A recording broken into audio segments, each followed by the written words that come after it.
स्वागत है exam coaching centre में। हम लोग बिहार दरोगा के प्रैक्टिस सेट को देखेंगे। इसके पहले हम लोग एडिटेरिया के वॉल्यूम 2 के प्रैक्टिस सेट को 15 प्रैक्टिस सेट का डिस्कशन देख लिए थे। आज हम लोग शुरू करने जा रहे हैं।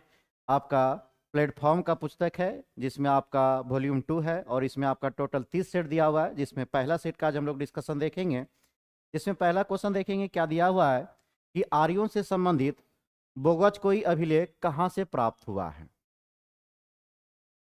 क्वेश्चन क्या कह रहा था कि आर्यों से संबंधित बोगज कोई अभिलेख कहाँ से प्राप्त हुआ है, तो यह कहाँ से प्राप्त हुआ, आपका मध्य एशिया से प्राप्त हुआ है। अब बात कर लेते हैं, आर्यों के बारे में चर्चा हो रहा है। आर्य आर्य सबसे पहले कहाँ पे बसा था, तो आर्य सबसे पहले पंजाब और अफगानिस्तान में बसे। कहाँ पे बसे, पंजाब और अफगानिस्तान में। आर्य सबसे पहले पंजाब और अफगानिस्तान में बसे। मैक्स मुलर ने मैक्स मुलर ने आर्यों का मूल निवास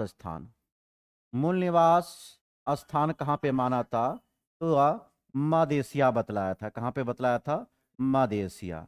क्या देखे दो पॉइंट यहाँ पे, क्या सबसे प्रथम कहाँ पे बसे, पंजाब और अफगानिस्तान में। मैक्स मुलर ने आर्यों का मूल निवास स्थान कहाँ पे बताया था, मध्य एशिया को बतलाया था। आर्यों द्वारा निर्मित सभ्यता,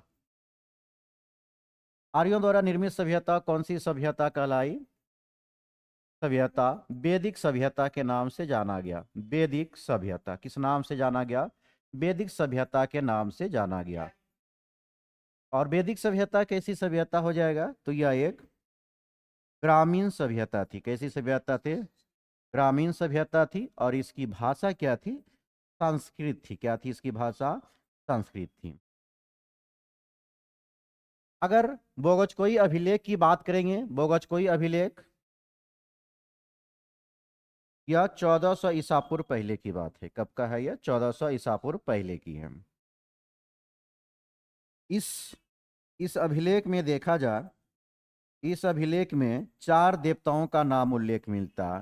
4 देवताओं का नाम मिलता है। वह कौन हो जाएगा, पहला हो जाएगा इंद्र, पहला इंद्र, दूसरा वरुण, तीसरा अग्नि, चौथा हो जाएगा ना सत्य हो जाएगा। कौन हो जाएगा, ना सत्य।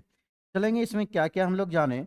सबसे पहले आर्यों का सबसे पहला आर्य सबसे पहले कहाँ पे बसा, आपका पंजाब और अफगानिस्तान में। आर्य सर्वप्रथम कहाँ पे बसे थे, पंजाब और अफगानिस्तान में।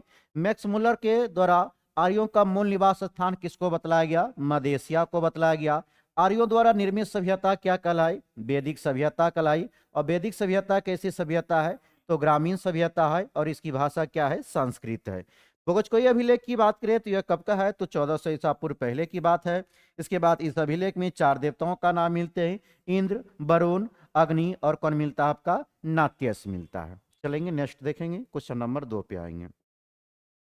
क्वेश्चन नंबर 2 की बात करें, विक्रमशिला विश्वविद्यालय का स्थापना किसके द्वारा किया गया था, तो यह किन्होंने किया था, धर्मपाल ने। विक्रमशिला विश्वविद्यालय की स्थापना की बात करेंगे, इसकी स्थापना किन्होंने किया था, धर्मपाल है। वहीं पे ओदंतपुरी ओदंतपुरी विश्वविद्यालय ओदंतपुरी विश्वविद्यालय ओदंतपुरी विश्वविद्यालय की बात करेंगे तो इसकी स्थापना किन्होंने किया था, गोपाल ने किया था। किन्होंने किया था, गोपाल। और गोपाल किन वंश का था, तो यह पाल वंश का था। पाल वंश का संस्थापक था। पाल वंश का संस्थापक, पाल वंश का संस्थापक कौन था, गोपाल। जिन्होंने कौन सी चीज की स्थापना किया था, ओदंतीपुरी विश्वविद्यालय की स्थापना किया था। वहीं बात करें नालंदा, नालंदा विश्वविद्यालय, नालंदा विश्वविद्यालय, नालंदा विश्वविद्यालय की स्थापना किनके द्वारा किया गया था, कुमार गुप्त प्रथम के द्वारा किया गया था। और यह किस वंश का था, तो गुप्त वंश का था। और गुप्त वंश की स्थापना किन्होंने किया था, श्रीगुप्त ने किया था। किन्होंने किया था, श्रीगुप्त ने किया था। कब किया था, 240 ईसा पूर्व में। कब किया था, 240 ईसा पूर्व में। तो क्या देखिए यहाँ पे ओदंतीपुरी विश्वविद्यालय, एक तो सबसे पहले आपको क्या पूछा था क्वेश्चन में क्वेश्चन कह रहा था कि विक्रमशिला विश्वविद्यालय जो कहाँ पे पड़ता आपका, भागलपुर में। कहाँ पे पड़ता, भागलपुर में। तो विक्रमशिला विश्वविद्यालय की स्थापना किनके द्वारा किया गया, धर्मपाल के द्वारा किया गया। ओदंतपुरी ओदंतपुरी विश्वविद्यालय की स्थापना किनके द्वारा किया गया, गोपाल के द्वारा किया गया। और गोपाल किस वंश के संस्थापक थे, पाल वंश के संस्थापक थे। वहीं नालंदा विश्वविद्यालय की स्थापना किनके द्वारा किया गया, कुमारगुप्त प्रथम के द्वारा किया गया। और कुमारगुप्त प्रथम कौन वंश से, तो गुप्त वंश से है। इन्होंने कौन सी वंश, आपका गुप्त वंश की स्थापना किन्होंने किया था, श्रीगुप्त ने। कब किया था, 240 में किया था। इसमें देखेंगे चंद्रगुप्त विक्रमादित्य की बात करेंगे। चंद्रगुप्त विक्रमादित्य ने कौन सी उपाधि धारण किया था, इन्होंने महाराजा धीराज, महाराजा धीराज की उपाधि किन्होंने धारण किया था, चंद्रगुप्त विक्रमादित्य ने धारण किया था। टोटल अगर विक्रमादित्य की बात करेंगे, टोटल विक्रमादित्य की संख्या कितना था, 14 था। उस 14 में से सबसे विख्यात विक्रमादित्य कौन हुए, चंद्रगुप्त विक्रमादित्य हुए। कौन हुए, चंद्रगुप्त द्वितीय विक्रमादित्य हुए। और इन्होंने कौन सी उपाधि धारण किया, महाराजा धीराज की उपाधि। इसी के समय में कौन आया था आपका, फायान। कौन आए थे, फायान, एक लेखक थे जो कौन आए थे, विद्वान फायान, इसी के दरबार में आए थे। चंद्रगुप्त के दरबार में नवरत्न रहा करता था। कौन रहा करता था, नवरत्न। नवरत्न भी किनके दरबार में रहते थे, चंद्रगुप्त द्वितीय के दरबार में। चलेंगे नेक्स्ट क्वेश्चन देखेंगे, क्वेश्चन नंबर 3 पे आएंगे। क्वेश्चन नंबर 3 क्या कर रहा है, निम्नलिखित में से किसने 1857 के विद्रोह को षड्यंत्र की संज्ञा दिया था। तो किन्होंने दिया था, जेम्स ऑटरन और डब्ल्यू टेलर ने। निम्नलिखित में से किसने 1857 के विद्रोह को षड्यंत्र की संज्ञा दिया था, जेम्स ऑटरन और डब्ल्यू टेलर ने। चलिए 1857 की क्रांति के बारे में जान लेते हैं। अगर 1857 की क्रांति की बात करें, शुरुआत कब होती है, 10 मई 1857 को। 10 मई 1857 को। और कहां से हुआ था, मेरठ से। कौन सी एनआई द्वारा किया गया था, 20वीं एनआई के द्वारा। किन के द्वारा किया गया था, 20वीं एनआई। तो 1857 की क्रांति की शुरुआत 10 मई 1857 को मेरठ से होता है। 20वीं आपका एनआई के द्वारा कराया गया था। इस समय अगर गवर्नर जनरल की बात करेंगे, जब आपका 1857 का विद्रोह हुआ था, उस समय गवर्नर जनरल कौन था आपका, लॉर्ड कैनिंग था। कौन था, लॉर्ड कैनिंग। उस समय गवर्नर कौन हो जाएगा, लॉर्ड कैनिंग हो जाएगा। और भारत का प्रथम बासरा भी कौन बना था, लॉर्ड कैनिंग ही बना था। इसमें इंग्लैंड का प्रधानमंत्री, उस समय इंग्लैंड के प्रधानमंत्री कौन थे, पॉमस्टन थे। कौन थे, पॉमस्टन थे। तो कौन पार्टी से था यह, लिबरल पार्टी से थे। पॉमस्टन कौन सी पार्टी से था, लिबरल पार्टी से था। वहीं बात किया जाए 1857 की क्रांति, तो हम लोग क्या क्या देखे 1857 की क्रांति में। सबसे पहले देखें 1857 की क्रांति की शुरुआत 10 मई 1857 को मेरठ से होता, 20वीं एनआई के द्वारा शुरू किया गया था। इस समय गवर्नर जनरल पहली बार कौन था आपका, लॉर्ड कैनिंग था। उसके बाद इंग्लैंड के उसमें प्रधानमंत्री कौन थे, पॉमस्टन थे। कौन सी पार्टी से थे, लिबरल पार्टी से। इसमें इसकी शुरुआत की अगर बात किया जाए, तो अगर मंगल पांडे, कौन आ जाएगा, मंगल पांडे। मंगल पांडे ने क्या किया था, चर्बी वाले कारतूस को मुंह से काटने से साफ मना कर दिया था। मुंह से काटने से साफ मना कर दिया था किन्होंने, मंगल पांडे ने। और मंगल पांडे को फांसी कब दिया जाता है, 8 अप्रैल 1857 को। मंगल पांडे को फांसी कब दिया गया था, 8 अप्रैल 1857 को इनको फांसी दिया गया था। और यह कौन से इन्फेंट्री से जुड़ा हुआ था, तो 34वें बीएनआई से जुड़ा हुआ था। 34वें बीएनआई से, बंगाल नेटिव इन्फेंट्री से जुड़ा हुआ था। बीएनआई का मतलब हो गया बंगाल नेटिव इन्फेंट्री से 34वें कौन जुड़े हुए थे, आपका मंगल पांडे। चलेंगे इसके अलावा कुछ और महत्वपूर्ण पॉइंट के 1857 की क्रांति की बात को देखेंगे। अगर इसको देखेंगे, कई कथन किसने कहा था, यह राष्ट्रीय विद्रोह था। यह राष्ट्रीय विद्रोह था। यह राष्ट्रीय विद्रोह था, किन्होंने कहा था, डिजरायली ने कहा था। किन्होंने कहा था, डिजरायली ने कहा था। यह पूर्णतः सिपाही विद्रोह था। यह पूर्णतः सिपाही विद्रोह था। यह पूर्णतः सिपाही विद्रोह था। यह किन्होंने कहा था, यह sir John Lawrence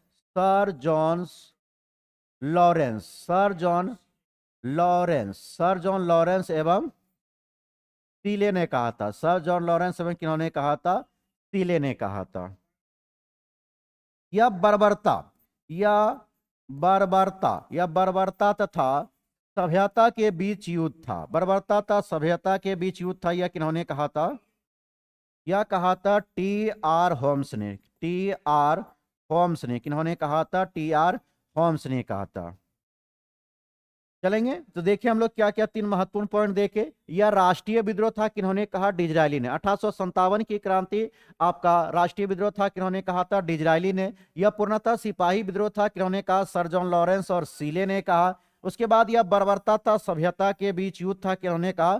T our homes ने कहा। इसके अलावा हम लोग जान लेते हैं कि आपका 1857 की क्रांति का नेतृत्व कहां से किसने किया है। अगर दिल्ली की बात किया जाए, दिल्ली का, तो दिल्ली में 1857 का नेतृत्व किन्होंने किया था? बहादुर शाह जफर। बहादुर शाह जफर एवं बख्त खां। कौन था? बख्त खां ने किया था। किन्होंने किया था? बख्त खां ने। तो बहादुर शाह जफर एवं किन्होंने किया था? बख्त खां ने किया था। कानपुर की अगर बात करें, कानपुर में 1857 का नेतृत्व किन्होंने किया था? नाना साहब। नाना साहब एवं तत्या टोपे। किन्होंने किया था? नाना साहब एवं तत्या टोपे ने किया था। नाना साहब एवं तत्या टोपे ने किया था। वहीं लखनऊ की बात करेंगे, लखनऊ का नेतृत्व किन्होंने किया था? बेगम, बेगम हजरत महल। बेगम हजरत महल, हजरत महल ने किया था। इसके अलावा चौथा देखें, झांसी। झांसी की बात करें, झांसी का नेतृत्व किन्होंने किया था? रानी लक्ष्मीबाई। किन्होंने किया था? रानी लक्ष्मीबाई ने किया था। इसके अलावा पांचवा देखें, इलाहाबाद। इलाहाबाद का नेतृत्व किन्होंने किया था? लियाकत, लियाकत अली ने। किन्होंने किया था? लियाकत अली ने किया था। उसके बाद छठा देखे, बरेली। बरेली का नेतृत्व किन्होंने किया था? खान बहादुर खां। खान बहादुर खां ने किया था। किन्होंने किया था? खान और बहादुर खां ने किया था। इसके अलावा सातवां देखे, फैजाबाद। फैजाबाद का नेतृत्व किन्होंने किया था? मौलवी, मौलवी अहमद उल्ला। मौलवी अहमद उल्ला ने, मोहम्मद अहमद उल्ला ने किया था। किन्होंने किया था? मोहम्मद उल्ला ने। तो दिल्ली का देखेंगे, हम लोग बात कर रहे थे दिल्ली की। दिल्ली की बात करें, दिल्ली का नेतृत्व 1857 की क्रांति का किन्होंने किया था? बहादुर शाह जफर एवं बरकत खां। किन्होंने क्या? बहादुर शाह जफर एवं बरकत खां ने किया था।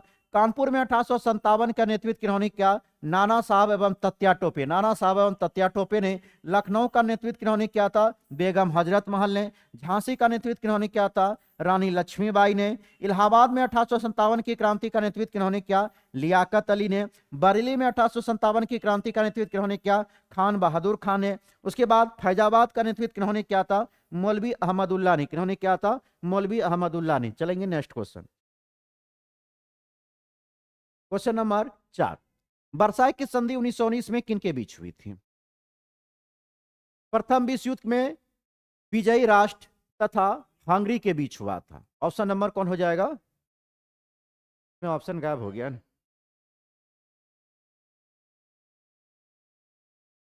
क्या हो जाएगा यहाँ पे? प्रथम विश्व युद्ध में विजय राष्ट्र तथा कौन था आपका? हंगरी के जगह आपको क्या होना चाहिए?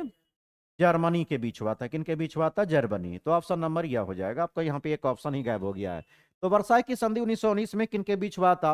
प्रथम विश्व युद्ध में विजय राष्ट्र तथा किनके बीच हुआ था? जर्मनी के बीच होता है। यह संधि कब होता है आपका?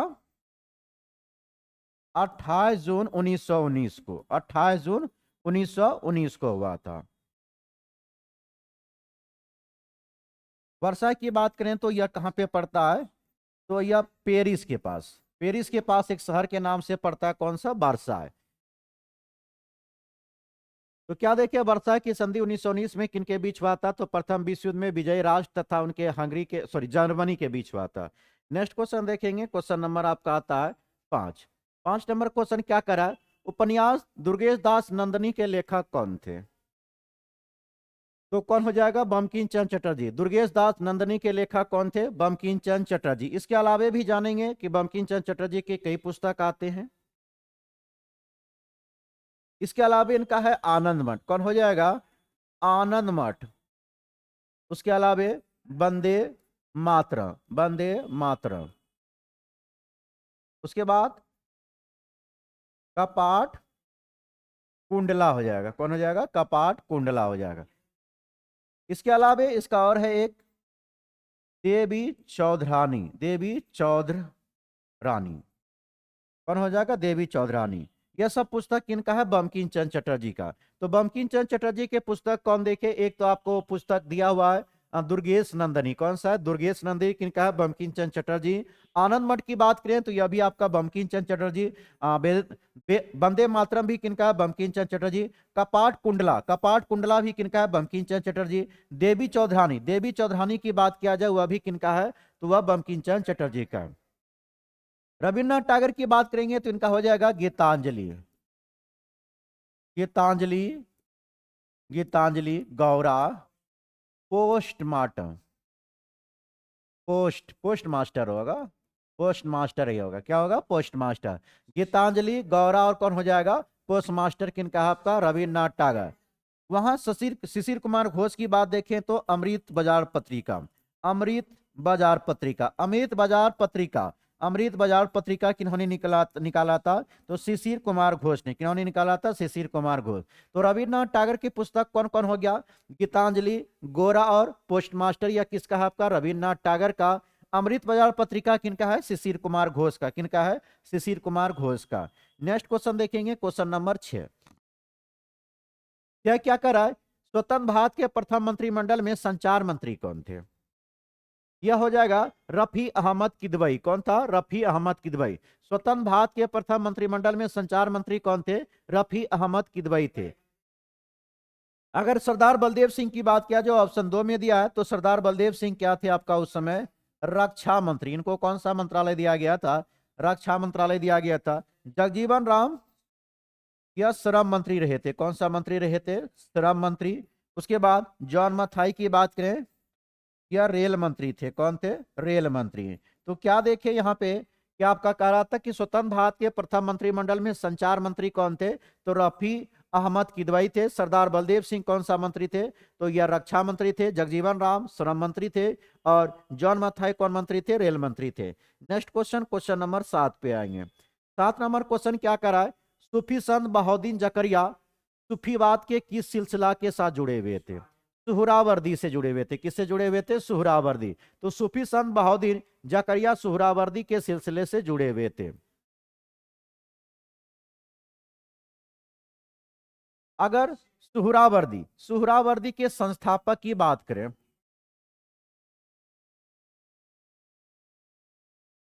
यह कौन था आपका संस्थापक? हो जाएगा तीरा आपका सुहरावर्दी का। गया था सूफी संत बहाउद्दीन जकरिया सूफीवाद के किस सिलसिले के जुड़े हुए थे? सुहरावर्दी। उसके संस्थापक कौन थे? सिहाबुद्दीन सुहरावर्दी थे। इसको आपको प्रचलन सबसे ज्यादा इसको किसने बनाया था आपको?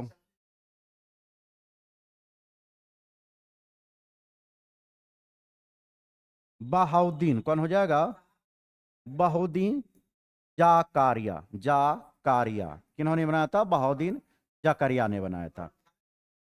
इसके अलावा देखें आपका ऑप्शन ए में दिया है चिश्ती। चिश्ती संप्रदाय की स्थापना किन्होंने किया था? यह क्या था? ख्वाजा, ख्वाजा मोइनुद्दीन ने। किन्होंने किया था? ख्वाजा मोइनुद्दीन ने किया था। तो चिश्ती संप्रदाय की स्थापना किन्होंने किया था? ख्वाजा मोइनुद्दीन ने किया था। इसको लोकप्रिय, इसको लोकप्रिय किन्होंने बनाया था? क्या बाबा फरीद ने बनाया था? किन्होंने बनाया था? बाबा फरीद ने बनाया था। किन्होंने बनाया था? बाबा फरीद ने बनाया था। तो क्या देखिए, सोहरावर्दी के संस्थापक कौन हुए? सिहाबुद्दीन जकरिया हुए। इसको लोकप्रिय किन्होंने बनाया? बहाउद्दीन जकरिया ने बनाया। चिश्ती संप्रदाय की स्थापना किन्होंने किया था? ख्वाजा मोइनुद्दीन ने किया था। उसको लोकप्रिय बनाने का काम किन्होंने किया था? बाबा फरीद ने किया था। चलेंगे नेक्स्ट क्वेश्चन देखेंगे, क्वेश्चन नंबर 8। 8 नंबर क्वेश्चन क्या करा है? प्रधानमंत्री उज्ज्वला योजना की शुरुआत कब की गई थी? यह हुआ था 1 मई 2016। प्रधानमंत्री उज्ज्वला योजना की शुरुआत होती है 1 मई 2016। उज्ज्वला की बात करें तो एलपीजी, या आपको एलपीजी गैस सिलेंडर जो आता है उसी के लिए यह चलाया गया था। एलपीजी, एलपीजी होगा ना, एलपीजी। एलपीजी गैस को देने के लिए, कनेक्शन देने के लिए उज्ज्वला योजना चलाया गया था कब? 1 मई 2016 को। इसके अलावा जान लेते हैं कि और कौन कौन योजना चला था। तो पहला हो जाएगा नमामि, नमामि गंगे योजना। नमामि गंगे योजना की बात करें, यह चला था 10 जुलाई, 10 जुलाई 2014 को। इसके अलावा प्रधानमंत्री जनधन योजना, प्रधानमंत्री जनधन योजना, प्रधानमंत्री जनधन योजना कब चला? 28 अगस्त 2014 को चला था। इसके अलावा make in India, make in India कब चला? 25 सितंबर, 25 सितंबर 2014 को चला था। इसके अलावा चौथा देखिए, बेटी बचाओ, बेटी बचाओ, बेटी बचाओ बेटी पढ़ाओ, बेटी बचाओ बेटी पढ़ाओ, बेटी पढ़ाओ योजना कब चला? तो यह चलाया गया था 22 जनवरी 2015 को, 22 जनवरी 2015 को। इसके अलावा हो जाएगा प्रधानमंत्री, प्रधानमंत्री किसान, प्रधानमंत्री किसान मनधन योजना, मनधन योजना यह चला था 12 सितंबर 2019 को चला था। इसके अलावा छठा देख लें, पीएम विश्वकर्मा योजना, पीएम विश्वकर्मा, विश्वकर्मा योजना, पीएम विश्वकर्मा योजना यह कब चला? 17 सितंबर 2023 को चला। तो चलिए यहाँ पे क्या क्या जाने हम लोग। नमामि गंगे, सबसे पहला क्वेश्चन क्या था? उज्ज्वला योजना के बारे में आपसे पूछा गया था। उज्ज्वला योजना जो आपको गैस, एलपीजी गैस कनेक्शन देने के लिए चलाया गया था, 1 मई 2016 को चलाया गया था। यह कहाँ से चलाया गया था? बलिया जिला से। कहाँ से चलाया गया था? बलिया से चलाया गया था। और बलिया कहाँ पे पड़ता है? तो उत्तर प्रदेश के बलिया से चलाया गया था आपको कौन? उज्ज्वला योजना। नमामि गंगे की बात करें तो नमामि गंगे योजना कब शुरू होता? 10 जुलाई 2014 को। प्रधानमंत्री जनधन योजना कब शुरू हुआ? 28 अगस्त 2014 को। Make in India, make in India कब शुरू हुआ था? 25 सितंबर 2014 को। बेटी बचाओ बेटी पढ़ाओ योजना कब शुरू हुआ? 25 जनवरी 2015 को। प्रधानमंत्री किसान मनधन योजना, प्रधानमंत्री किसान मनधन योजना कब शुरू हुआ? तो 12 सितंबर 2019 को। पीएम विश्वकर्मा योजना, पीएम विश्वकर्मा योजना कब शुरू हुआ था? 17 सितंबर 2023 को शुरू होता है। चलेंगे नेक्स्ट क्वेश्चन देखेंगे, क्वेश्चन नंबर 9 पे आएंगे। 9 नंबर क्वेश्चन का रहा है, निम्नलिखित में से कौन विकसित अर्थव्यवस्था के उदाहरण में शामिल है? तो संयुक्त राज्य अमेरिका, ब्रिटेन और जापान, ये सभी इसमें क्या आपका शामिल है। बात करेंगे विश्व बैंक। विश्व बैंक, विश्व बैंक ने अर्थव्यवस्था को 2 भाग में डिवाइड किया था। विश्व बैंक ने अर्थव्यवस्था को कितने भाग में डिवाइड किया? 2 भाग में। इन्होंने एक रखा विकसित अर्थव्यवस्था, विकसित अर्थव्यवस्था। एक क्या कहा इन्होंने? विकसित अर्थव्यवस्था। पहला कहा विकसित अर्थव्यवस्था, पहला रखा एक विकसित अर्थव्यवस्था। दूसरा कहा एक विकासशील अर्थव्यवस्था। क्या नाम दिया? विकासशील अर्थव्यवस्था, विकासशील अर्थव्यवस्था।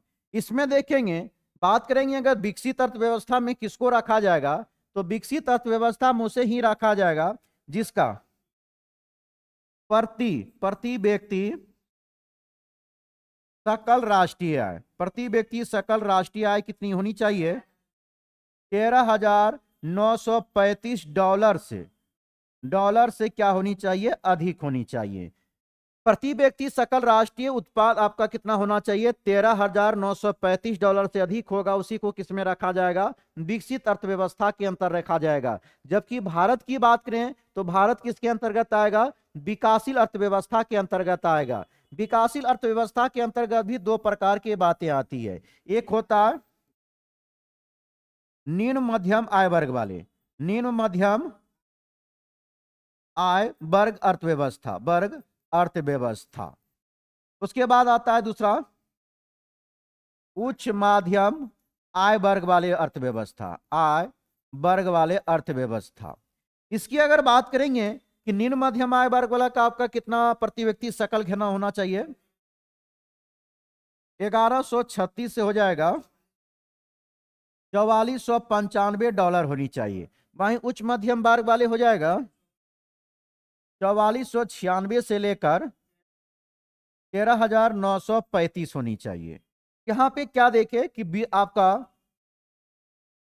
विश्व बैंक ने अर्थव्यवस्था को दो तरह से डिवाइड किया। एक तो विकसित अर्थव्यवस्था बतलाए, दूसरा क्या बतलाए, विकासशील अर्थव्यवस्था। विकसित अर्थव्यवस्था में उसी देश को रखा जाएगा जिसमें प्रति व्यक्ति सकल राष्ट्रीय आय कितनी होनी चाहिए, $13,935 से अधिक होनी चाहिए। वहीं बात करेंगे विकासशील अर्थव्यवस्था, तो विकासशील अर्थव्यवस्था के अंतर्गत ही भारत को रखा गया। उसमें भी किसके अंतर्गत रखा गया, तो निम्न आय मध्यम वर्ग के अर्थव्यवस्था में भारत को रखा गया, क्योंकि इसका प्रति व्यक्ति सकल राष्ट्रीय आय कितना है, 1136 से लेकर 4495। वहीं अगर उच्च मध्यम वर्ग वाले में कौन आ जाएगा, तो जिसका सकल राष्ट्रीय आय कितना होनी चाहिए, 4496 से लेकर 13,935, 4496 से लेकर 13,935। अब आता है एक योजना आयोग की बात। योजना आयोग की बात करें तो योजना आयोग ने भारत को अर्धविकसित अर्थव्यवस्था में रखा। अर्धविकसित, योजना आयोग ने भारत को अर्धविकसित अर्थव्यवस्था के रूप में व्यक्त किया।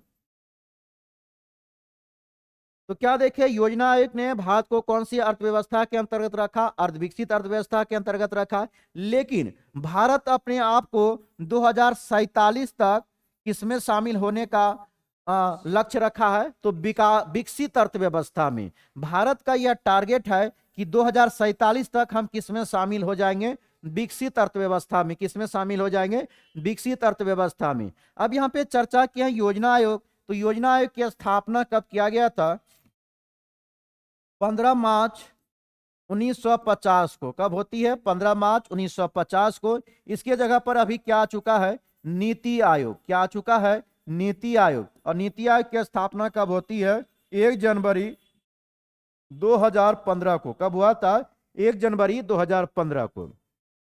चलेंगे नेक्स्ट क्वेश्चन देखेंगे, क्वेश्चन नंबर 10 की बात किया जाए। कह रहा है कि रिजर्व बैंक ऑफ इंडिया द्वारा अपना वित्तीय वर्ष किस वर्ष से 1 अप्रैल से 31 मार्च तक के रूप में शुरू किया गया है, तो 2021 में हो जाएगा। कब हो जाएगा, 2021। क्या कह रहा था, वित्तीय वर्ष। एक क्वेश्चन आपके क्वेश्चन से भी बन जाएगा। अगर भारत के वित्तीय वर्ष की बात करें तो कब से कब होता है, 1 अप्रैल से लेकर 31 मार्च। 1 अप्रैल से लेकर कब तक होता है, 31 मार्च। एक क्वेश्चन तो यही बन गया। दूसरा हो गया वित्तीय वर्ष आपको किस वर्ष 1 अप्रैल से 31 मार्च के रूप में शुरू किया गया है, तो कब किया गया, 2021 में। नेक्स्ट क्वेश्चन देखेंगे, क्वेश्चन नंबर आपका 11 में इंग्लिश है। इसका आंसर क्या हो जाएगा, ऑप्शन नंबर सी हो जाएगा। क्या हो जाएगा, ऑप्शन नंबर सी। इसको बना लेंगे खुद। उसके बाद आपका 12 में भी इंग्लिश ही दिया हुआ है। इसका ऑप्शन नंबर कौन हो जाएगा, ऑप्शन नंबर डी हो जाएगा। नेक्स्ट क्वेश्चन देखेंगे, क्वेश्चन नंबर 13। क्वेश्चन नंबर कौन हो जाएगा, 13। पाचन तंत्र में पोषण के चरणों का सही क्रम क्या हो जाएगा। तो पाचन देखेंगे, मनुष्य में अगर पाचन की बात की जाए तो कितने माध्यमों से गुजरता है, 5 माध्यम से। कितना माध्यम से गुजरता है, 5 माध्यम से। पहले मुख, आपका भोजन को लेना क्या कहलाएगा आपका, तो क्या आपका हो जाएगा अंतःग्रहण। भोजन को मुख में लेना क्या कहलाता है, अंतःग्रहण कहलाता है। अंतःग्रहण के बाद क्या होता है, उसका निष्कासन होता है। भोजन को जैसे ही मुंह में लेते हैं उसके बाद क्या होगा, उसका निष्कासन होगा। निष्कासन के बाद उसका क्या होगा, अवशोषण होगा। अवशोषण के बाद उसका क्या होगा, आपका स्वांगीकरण। स्वांगीकरण के बाद उसका क्या होगा, पाचन होगा। क्या होगा, पाचन। तो उसमें कौन हो जाएगा, ऑप्शन नंबर ए हो जाएगा। कौन हो जाएगा, ऑप्शन नंबर ए हो जाएगा। नेक्स्ट क्वेश्चन, क्वेश्चन नंबर 14 पे आएंगे। 14 नंबर क्या कह रहा है, नीचे दिए गए कथन पर विचार करें। माइटोकॉन्ड्रिया को, अगर माइटोकॉन्ड्रिया की बात आती है तो माइटोकॉन्ड्रिया की खोज किन्होंने किया था, अल्टमैन ने किया था। किन्होंने किया था, अल्टमैन ने। कब किया था, 1886 में। अल्टमैन ने कब किया, 1886 में। और इसका नामकरण किन्होंने किया था, बेंडा ने किया था। किन्होंने किया था, बेंडा। तो अल्टमैन ने इसको 1886 में किया था, लेकिन नामकरण किन्होंने किया था, बेंडा ने किया। क्वेश्चन क्या कर रहा है, माइटोकॉन्ड्रिया को कोशिका का बिजली घर, पावर हाउस ऑफ सेल किसको कहा जाता है, माइटोकॉन्ड्रिया को कहा जाता है, क्योंकि यह एटीपी के रूप में ऊर्जा का उत्पादन करता है। दूसरा आता है लाइसोसोम को कोशिका की आत्महत्या थैली कहा जाता है, क्योंकि इसमें शक्तिशाली पाचक एंजाइम होते हैं जो पूरी कोशिका को क्या करती है, नष्ट करती है। तो दोनों ऑप्शन यहाँ पे क्या हो जाएगा, सही हो जाएगा। ऑप्शन नंबर हो जाएगा आपका, ऑप्शन नंबर ए हो जाएगा। कौन हो जाएगा, ऑप्शन नंबर ए। अब यहाँ पे जानेंगे लाइसोसोम को आत्महत्या की थैली क्यों कहा जाता है। लाइसोसोम आत्महत्या की थैली कहने का कारण क्या है, इसमें क्या होता है, ये आपका फटने के कारण या अपने एंजाइम के द्वारा अपने ही कोशिका को क्या करता है, नष्ट करने लगता है, जिसके कारण इसको किस नाम से जाना जाता है, आत्महत्या की थैली से नाम से जाना जाता है। किनको, लाइसोसोम को जाना जाता है। नेक्स्ट क्वेश्चन देखेंगे, क्वेश्चन नंबर आता है आपका 15। 15 क्या करा, निम्नलिखित में से कौन सा विकल्प पादप कोशिका में पाए जाते हैं लेकिन जंतु कोशिका में नहीं। तो कोशिका भित्ति, प्लाज्मा झिल्ली, हरित लवक, बड़ी रसधानी। इसमें क्या कर रहा है कि आपको कौन सा पादप कोशिका में पाया जाती है ना, प्लांट सेल की बात कर रही है। तो प्लांट सेल में कौन पाया जाता है, पहला तो कोशिका भित्ति हो जाएगा, और दूसरा कौन हो जाएगा, बड़ी राजधानी हो जाएगा। कौन हो जाएगा, बड़ी बड़ी बड़ी राजधानी भी हो जाएगा, हरित लवक भी हो जाएगा, जिसको पादप का रसोई घर कहा जाता है। पादप का रसोई घर किसको कहा जाता है, क्लोरोप्लास्ट को कहा जाता है। इसमें कौन हो गया, 1, 3 और कौन हो जाएगा, 4। ऑप्शन नंबर कौन हो जाएगा, सी नंबर। कोशिका भित्ति, कोशिका भित्ति की बात करें, यह किसका बना हुआ रहता है, आपका सेलुलोज का बना होता है। किसका बना होता है, सेलुलोज का बना होता है। कोशिका भित्ति किसका बना होता है, सेलुलोज का बना हुआ होता है। नेक्स्ट देखेंगे क्वेश्चन नंबर 16। 16 क्या कर रहा है, पौधे में जल और खनिज के परिवहन के लिए कौन सा उत्तक जिम्मेदार होता है। तो पौधे में जल और खनिज के लिए कौन उत्तरदायक होता है, आपका जाइलम होता है। कौन होता है, जाइलम। पौधे में जल और खनिज के परिवहन के लिए कौन सा उत्तक आपका जिम्मेदार होता है, जाइलम होता है। जाइलम और फ्लोएम की बात करें तो यह एक संवहनीय उत्तक है। कैसी उत्तक है, यह संवहनीय उत्तक है। कैसी उत्तक है यह एक संवहनीय उत्तक है, या इसको एक जटिल उत्तक भी कहते हैं। क्या कहते हैं, यह एक जटिल उत्तक भी है, जटिल उत्तक भी है। कौन आपका, जाइलम और फ्लोएम। जाइलम और फ्लोएम की बात करें तो जाइलम फ्लोएम क्या करता है, जो पौधे में जो पौधे के पत्ती में जो भोजन बनता है, जो भोजन बनता उसको सभी अंगों में पहुंचाने का काम, सभी अंगों में पहुंचाने का काम कौन करता है, तो वह फ्लोएम करता है। कौन करता है, फ्लोएम करता है। ध्यान रखेंगे, फ्लोएम क्या करता है, जो आपका पत्ती के द्वारा भोजन बनाया जाता है उसको सभी अंगों में पहुंचाने का काम कौन करता है, फ्लोएम करता है। या दोनों ही दिशा में हो सकती है, ऊपर नीचे कहीं भी। लेकिन अगर जाइलम की बात करें तो केवल और केवल यह क्या होती है, एक ही दिशा में होती है, एक ही दिशा में होती है। कितना दिशा में होती है, एक ही दिशा में होती है। और यह कैसे होगा, नीचे से हमेशा किधर जाएगा, नीचे से ऊपर की ओर जाएगा, नीचे से ऊपर की ओर जाएगा। किस में, आपका जाइलम में। किस में होती है, आपका जाइलम में। जाइलम की और विशेषता देखें, या पौधे को यांत्रिक सहायता भी पहुंचाता, पौधे को या यांत्रिक सहायता भी पहुंचाता, पौधे को या आंतरिक सहायता कौन पहुंचाता, आपका जाइलम पहुंचाता है।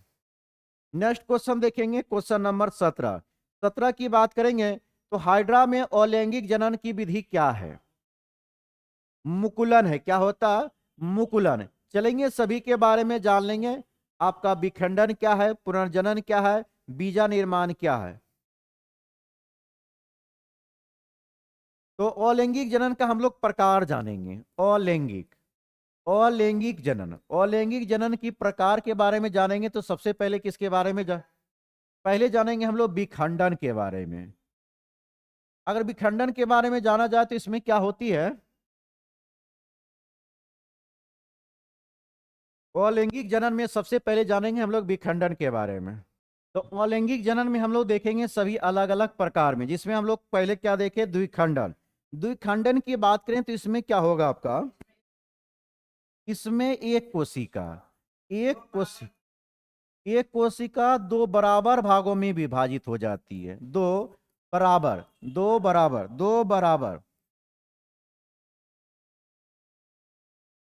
बराबर भागों में विभाजित हो जाती है, भागों में विभाजित हो जाती, विभाजित हो जाती है। सबसे पहले देखिए क्या आपका द्विखंडन। द्विखंडन की बात करें, सभी आपका जो भी देख रहे हैं क्या अलैंगिक जनन है, उसमें पहला क्या आता है द्विखंडन। इसमें क्या होती है, एक कोशिका दो बराबर भागों में बढ़ जाती है, तो इसका एग्जाम्पल क्या बन जाएगा, आमीबा।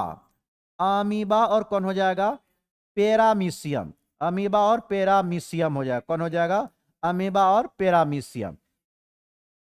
इसके अलावा आपका बैक्टीरिया भी आ जाएगा। दूसरा हम लोग जानेंगे अब।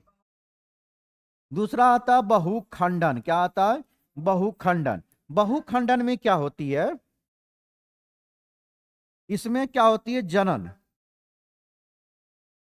जनन कोशिका, जनन कोशिका कई कई छोटी कई कई छोटी संतति कोशिका, कई छोटी संतति कोशिका कोशिका में विभाजित हो जाती है, कोशिका में विभाजित हो जाती है, विभाजित हो जाती है, हो जाती है। क्या देखे, बहुखंडन। बहुखंडन में जनन कोशिका कई छोटी संतति कोशिका में विभाजित हो जाती है, उसको क्या कहेंगे, बहुखंडन। बहुखंडन कहा जाता है। एग्जाम्पल की बात करें तो इसमें क्या हो जाएगा, प्लाज्मोडियम, प्लाज्मोडियम, प्लाज्मोडियम कौन आ जाएगा, प्लाज्मोडियम। इसके अलावा हो जाएगा कुछ शैवाल भी आ जाएगा, कुछ शैवाल भी आ जाएगा। चलेंगे दो गो जाने, इसके अलावा तीसरा देखते हैं हम लोग। तीसरा अगर अलैंगिक जनन की बात करें तो जो ऑप्शन में दिया है मुकुलन, कौन आता है, मुकुलन। मुकुलन में क्या होती है, जनक, जनक के शरीर में क्या होती है, शरीर पे एक उभरा हुआ पार्ट रहता है, उभरा हुआ पार्ट बनता है, और बाद में वही चीज क्या होती है, बाद में वही नए कोशिका में विभाजित होकर, वही नए में विभाजित होकर आपको नए कोशिका को जन्म देता है, नई कोशिका को क्या करती है, जन्म देता, कौन, मुकुलन। इसकी एग्जांपल की बात करें तो क्या हो जाएगा, इसमें हो जाएगा हाइड्रा, हो जाएगा, कौन हो जाएगा, हाइड्रा, हाइड्रा। इसके अलावा ईस्ट भी हो जाएगा, हाइड्रा और कौन हो जाएगा, ईस्ट हो जाएगा। चलेंगे यहाँ पे महत्वपूर्ण तीन को अलैंगिक जन्म देखे। द्विखंडन, द्विखंडन क्या कहता है, एक कोशिका दो बराबर भागों में विभाजित हो जाती है, उसी को द्विखंडन कहा जाता है, जिसमें एग्जाम्पल कौन आता है, अमीबा और पेरामीशियम। बहुखंडन की बात करें तो जनन कोशिका कई छोटी संतति कोशिका में विभाजित हो जाती है, तो उसी को क्या कहा जाता है, बहुखंडन कहा जाता है, जिसका एग्जाम्पल कौन बनता है, प्लाज्मोडियम और कुछ क्या आती है, शैवाल आती है। मुकुलन में क्या होता है, कुछ उभरा हुआ पार्ट होता है, वही पार्ट में जाकर आपका नई कोशिका का जन्म हो जाता है, जिसमें कौन आ जाता है, आपका हाइड्रा और कौन हो जाता है, ईस्ट हो जाता है। इसके अलावा हम लोग जान लेते हैं और कुछ। अब हम लोग जान लेते हैं खंडन के बारे में। खंडन भी एक अलैंगिक जनन के अंतर्गत आता है। खंडन की बात करेंगे तो खंडन में क्या होगा आपका, खंडन, खंडन की बात करेंगे तो इसमें जनन, जनक का शरीर कई टुकड़ों में टूट जाता है, शरीर कई टुकड़ों में, कई टुकड़ों में बट जाता है, बट जाता है, बट जाता है। और क्या होता है, प्रत्येक प्रत्येक टुकड़ा से, प्रत्येक टुकड़ा से नई जीव का निर्माण होती है, नए जीव का उत्पत्ति होती है। उसी को क्या कहते हैं, खंडन विधि कहा जाता है। क्या कहता है, खंडन। तो जनक का शरीर कई टुकड़ों में बढ़ जाता है, उससे प्रत्येक टुकड़े से नई कोशिकाओं का मतलब नई जीव का उत्पत्ति होता है, उसी को क्या कहेंगे, खंडन कहेंगे। एग्जाम्पल में हो जाएगा, इसमें हो जाएगा स्पाइटोगोरा, कुछ चपटे जीव, कौन होता है, कुछ चपटे जीव होता है, कौन होता है, कुछ चपटे जीव होता है। एग्जाम्पल कुछ और रहता है ना, कौन हो जाएगा, कुछ चपटे जीव होता है। चलेंगे नेक्स्ट क्वेश्चन देखेंगे अब हम लोग। Question number 18। सितंबर 2025 में भारत और किस देश के बीच पहला द्विपक्षीय समुद्री अभ्यास अमोद आयोजित किया गया है, किसके बीच हुआ या ग्रीस के बीच में हुआ। सितंबर 2025 में भारत और किस देश के बीच में पहला द्विपक्षीय समुद्री अभ्यास अमोद हुआ, आपका ग्रीस के बीच हुआ। अगर जापान की बात किया जाए, भारत और जापान के बीच क्या होती है, भारत, भारत और जापान के बीच होता है जामाता, जामाता नौ अभ्यास भी होता है। इसके अलावा धर्म गार्जियन, धर्म गार्जियन, धर्म गार्जियन भी किनके बीच होती है, भारत और जापान।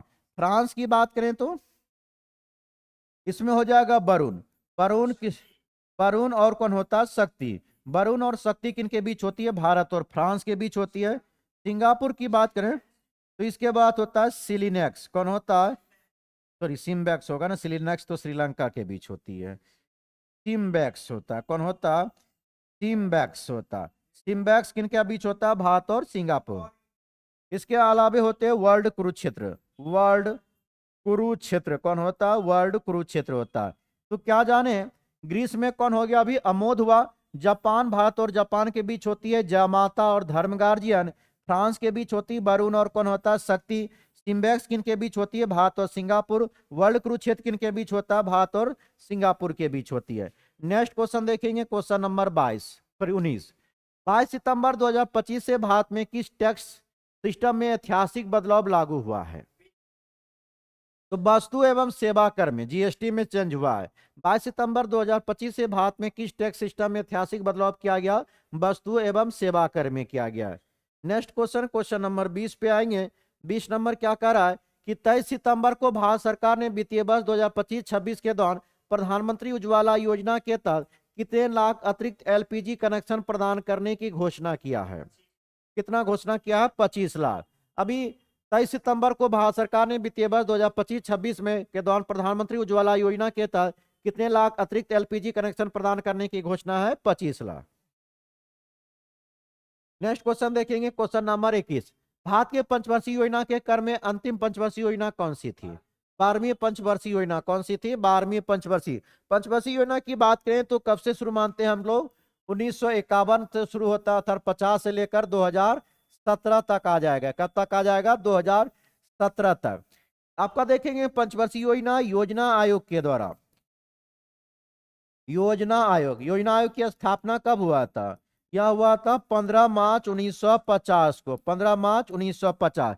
इसके द्वारा 12 को पंचवर्षीय योजना लाएगा। 12 को क्या था, पंचवर्षीय योजना, 12 को पंचवर्षीय योजना आया। और आपको 5 को क्या आया था जी, यह एक वर्षीय योजना था। यह क्या था, एक वर्षीय योजना था। और इसी में आपको क्या था, उसको कह सकते हैं आपको,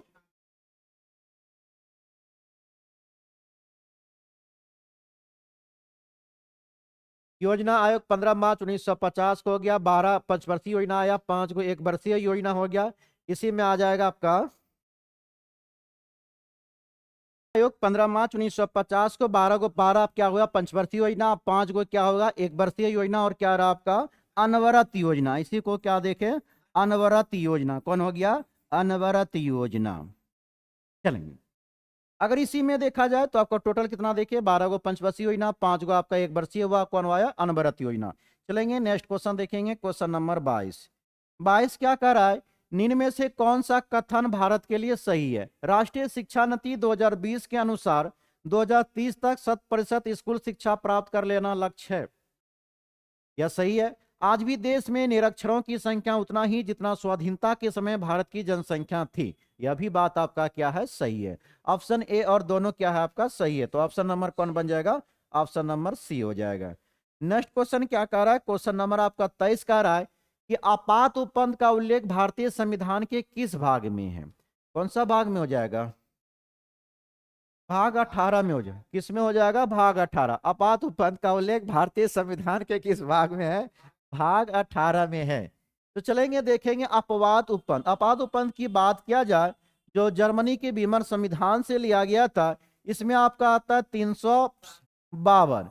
352, अगर अनुच्छेद 352 की बात करें तो यह क्या था आपका, राष्ट्रीय आपात। इसके तहत क्या लगता है, राष्ट्रीय आपात की घोषणा होती है। अनुच्छेद 356, अनुच्छेद 356 की बात करें तो राष्ट्रपति शासन, क्या लगता है, राष्ट्रपति शासन लगाया जाता है जी। उसके बाद बात करेंगे अनुच्छेद 360। अनुच्छेद 360 में क्या आता है आपका, वित्तीय आपात। क्या आ जाता, वित्तीय आपात आता है। कौन सा आपात आता है, वित्तीय आपात। अनुच्छेद 352 में राष्ट्रीय आपात, अनुच्छेद 356 में राष्ट्रपति शासन, अनुच्छेद 360 में क्या आ जाएगा, वित्तीय आपात हो जाएगा। अगर भाग 15 की बात करें, भाग 15 में क्या हो जाएगा, निर्वाचन आ जाएगा। क्या आ जाएगा, निर्वाचन आ जाएगा। अब भाग 20 में क्या हो जाएगा, संविधान संशोधन। क्या आ जाएगा, संविधान संशोधन आ जाएगा। क्या आ जाएगा? संविधान संशोधन। आज 14 में देखेंगे तो क्या हो जाएगा? संघ एवं राज्य के बीच लोक सेवा का उल्लेख किया जाता है। चलेंगे नेक्स्ट क्वेश्चन देखेंगे, क्वेश्चन नंबर 24। 24 क्या कर रहा है? निजता का अधिकार भारतीय संविधान द्वारा प्रदत्त किस मौलिक अधिकार के तत्व माना गया है? स्वतंत्रता का अधिकार किसके तत्व माना गया? स्वतंत्रता। इसको तभी पकड़ सकते हैं जब समानता का अधिकार आपका अनुच्छेद याद रहेगा। अनुच्छेद समानता का अधिकार कितना हो जाएगा? 14 से 18। स्वतंत्रता का अधिकार क्या हो जाता? 19 से 22 हो जाएगा। उसके बाद शोषण के विरुद्ध अधिकार क्या? 23 से 24 हो जाएगा। 23 से 24 हो जाएगा। और धार्मिक स्वतंत्रता का अधिकार अनुच्छेद 25 से क्या हो जाएगा? 28 हो जाएगा। तो क्या देखे, और इसी में आपका जो ये बात कर रहा है निजता का अधिकार, यह अनुच्छेद 21 के तहत आ जाएगा। कौन से अनुच्छेद के तहत आ जाएगा? अनुच्छेद 21 के तहत। और अनुच्छेद 21 किस में आता है? तो स्वतंत्रता के अधिकार के अंतर्गत आता है। किसके अंतर्गत आता है? स्वतंत्रता के अधिकार के अंतर्गत आता है। तो क्या देखिए, समता का अधिकार अनुच्छेद 14 से 18, स्वतंत्रता का अधिकार अनुच्छेद 19 से 22, शोषण के विरुद्ध अधिकार अनुच्छेद 23 से 24, धर्म की स्वतंत्रता का अधिकार अनुच्छेद क्या हो गया? 25 से आपका क्या हो गया? 28 हो गया। और यह किसके अंतर्गत आएगा? अनुच्छेद 21 के तहत आएगा, समान निजता का अधिकार। इसी में देखिए तो आपका निजता का अधिकार में कौन कौन आ जाता है आपका? इसी में आ जाएगा सूचना का अधिकार। सूचना का अधिकार, सूचना का अधिकार आपका अनुच्छेद 21 में ही आता है जी। उसके बाद स्वच्छ जल उपलब्ध कराए, उसके अलावे हो जाए स्वस्थ स्वस्थ वायु का भी उपलब्ध कराए, स्वस्थ वायु का भी उपलब्ध, यह भी किस में आ जाएगा? अनुच्छेद 21 में आ जाएगा। विदेश विदेश यात्रा का अधिकार, विदेश यात्रा का अधिकार, विदेश यात्रा का अधिकार भी किसके अंतर्गत आता है? अनुच्छेद 21 के। तो महत्वपूर्ण हम लोग क्या देखें? सूचना का अधिकार, स्वच्छ जल का अधिकार, आपका स्वास्थ्य वायु, और कौन हो गया? विदेश यात्रा का किस में आ जाएगा? अनुच्छेद 21 में। चलेंगे नेक्स्ट क्वेश्चन देखेंगे, क्वेश्चन नंबर आपका 25। 25 क्या कहता है? भारतीय संविधान के किस अनुच्छेद में राष्ट्रपति पद के निर्वाचन मंडल का उल्लेख किया गया? अनुच्छेद 54 में किया गया। किसमें किया गया? अनुच्छेद 54 में। आप लोग जानते हैं अनुच्छेद 52 में क्या है? राष्ट्रपति। भारत में एक राष्ट्रपति होगा, कौन सा अनुच्छेद कहता है? अनुच्छेद 52। अनुच्छेद 53 कहता है कि सभी कार्यपालिका शक्ति, सभी कार्यपालिका सभी कार्यपालिका शक्ति किसमें निहित होगा? सभी कार्यपालिका शक्ति किसमें निहित होगा? तो वह राष्ट्रपति में निहित होगा। अनुच्छेद 54 क्या कहता? अनुच्छेद 54 जो आपका क्वेश्चन पूछा है, क्या दिया है? निर्वाचन। उसके बाद अनुच्छेद 55 की बात करें तो अनुच्छेद 55 में है निर्वाचन की विधि या रीति, जिसको रीति कहते हैं, कहीं विधि लिखता है, यह भी हो जाएगा। अनुच्छेद 55 की बात करें तो क्या हो जाएगा? सर यही तो 55 ही था ना, 56 होगा। 56 में क्या हो जाएगा? कार्यकाल। 56 में क्या आ जाएगा? कार्यकाल। अनुच्छेद 57 कहेंगे तो पुनः निर्वाचन। अनुच्छेद 57 में पुनः निर्वाचन क्या आ जाएगा? पुनः निर्वाचन आ जाएगा। अनुच्छेद 58 में क्या हो जाएगा? अनुच्छेद 58 में योग्यता हो जाएगी। क्या हो जाएगी? योग्यता। अनुच्छेद 59 की बात करें, अनुच्छेद 59 में क्या है? तो वेतन है। अनुच्छेद 59 में क्या है? वेतन है। अनुच्छेद 60 में क्या है? शपथ। अनुच्छेद 60 में क्या है? शपथ है। अनुच्छेद 61 में क्या है? अनुच्छेद 61 में महाभियोग है। कहा है? महाभियोग है। और अनुच्छेद 62 में क्या है? अनुच्छेद 62 में है पद खाली। क्या है? अनुच्छेद 62 में पद खाली। और 63 से जानते हैं क्या आ जाएगा? आपका उपराष्ट्रपति आ जाएगा। क्या देखिए, अनुच्छेद 52 भारत में एक राष्ट्रपति होगा, कौन सा अनुच्छेद कहता है? अनुच्छेद 52। अनुच्छेद 53 में सभी कार्यपालिका शक्ति किसमें निहित होगा? राष्ट्रपति में निहित होगा। अनुच्छेद 53 कहता है। राष्ट्रपति की निर्वाचन प्रणाली किसमें दिया है? 54 में। निर्वाचन की विधि किसमें दिया हुआ? 55 में। कार्यकाल राष्ट्रपति का किसमें? 56 में। पुनः निर्वाचन किसमें? अनुच्छेद 57 में। योग्यता किसमें है? राष्ट्रपति बनने के लिए क्या योग्यताएं होनी चाहिए, उसका उल्लेख कहाँ है? 58 में। अनुच्छेद 59 में क्या है? राष्ट्रपति को कितना वेतन मिलेगा, उसका उल्लेख कहाँ? अनुच्छेद 59 में। शपथ अनुच्छेद 60 में। महाभियोग की प्रक्रिया अनुच्छेद 61 में। पद खाली का उल्लेख कहाँ पे दिया है? 62 में। 63 से क्या शुरू हो जाएगा? उपराष्ट्रपति। क्या शुरू हो जाएगा? उपराष्ट्रपति। चलेंगे नेक्स्ट क्वेश्चन देखेंगे, क्वेश्चन नंबर 26, रीट कितने प्रकार के होते हैं? 5 प्रकार। रीट कितने प्रकार के होते हैं? 5 प्रकार। अनुच्छेद 32, अनुच्छेद 32 के तहत सुप्रीम कोर्ट और अनुच्छेद 226 के तहत हाई कोर्ट 5 प्रकार के रीट को जारी करता है। कितने प्रकार के रीट को जारी करता है? 5 प्रकार, जिसमें पहला आता है बंदी प्रत्यक्षीकरण। बंदी प्रत्यक्षीकरण जिसको हैबियस कॉर्पस कहा जाता है, बंदी प्रत्यक्षीकरण, उसको हैबियस कॉर्पस। दूसरा हो जाएगा परमादेश, दूसरा हो जाएगा परमादेश जिसको मेंडामस कहते हैं। तीसरा हो जाएगा आपका प्रतिषेध, कौन हो जाएगा? प्रतिषेध, प्रतिषेध हो जाएगा। चौथा हो जाएगा उत्प्रेषण, क्या हो जाएगा? उत्प्रेषण। और पांचवा कौन हो जाएगा? उत्प्रेषण। उसके बाद पांचवा हो जाएगा अधिकार परीक्षा, कौन हो जाएगा? अधिकार परीक्षा, कौन हो जाएगा? अधिकार परीक्षा हो जाएगा। तो क्या देखिए कितने प्रकार का रीट होता है? 5 प्रकार, बंदी प्रत्यक्षीकरण, परमादेश, प्रतिषेध, उत्प्रेषण और अधिकार परीक्षा। किसी व्यक्ति को अगर लगता है कि गलत तरीके से गिरफ्तार किया गया तो उसके लिए क्या जारी होता है? बंदी प्रत्यक्षीकरण। परमादेश, कोई सार्वजनिक अधिकारी अपने कर्तव्य का सही ढंग से पालन नहीं करता है तो उसके लिए क्या जारी होता है? परमादेश। प्रतिषेध, कोई अधीनस्थ न्यायालय अपने क्षेत्राधिकार से बाहर जाकर निर्णय सुनाने का काम करता है तो उसके लिए क्या जारी होता है? प्रतिषेध। उत्प्रेषण, कोई मामला अधिक दिन से अधीनस्थ न्यायालय के पास अटका हुआ है, उसको शीर्ष न्यायालय अपने पास मंगवा कर उसको निर्णय सुना सकता है, किसके तहत? उत्प्रेषण। और कोई व्यक्ति अगर गलत तरीके से सार्वजनिक पद को प्राप्त किया तो उसके लिए कौन लेख जारी होता? अधिकार परीक्षा।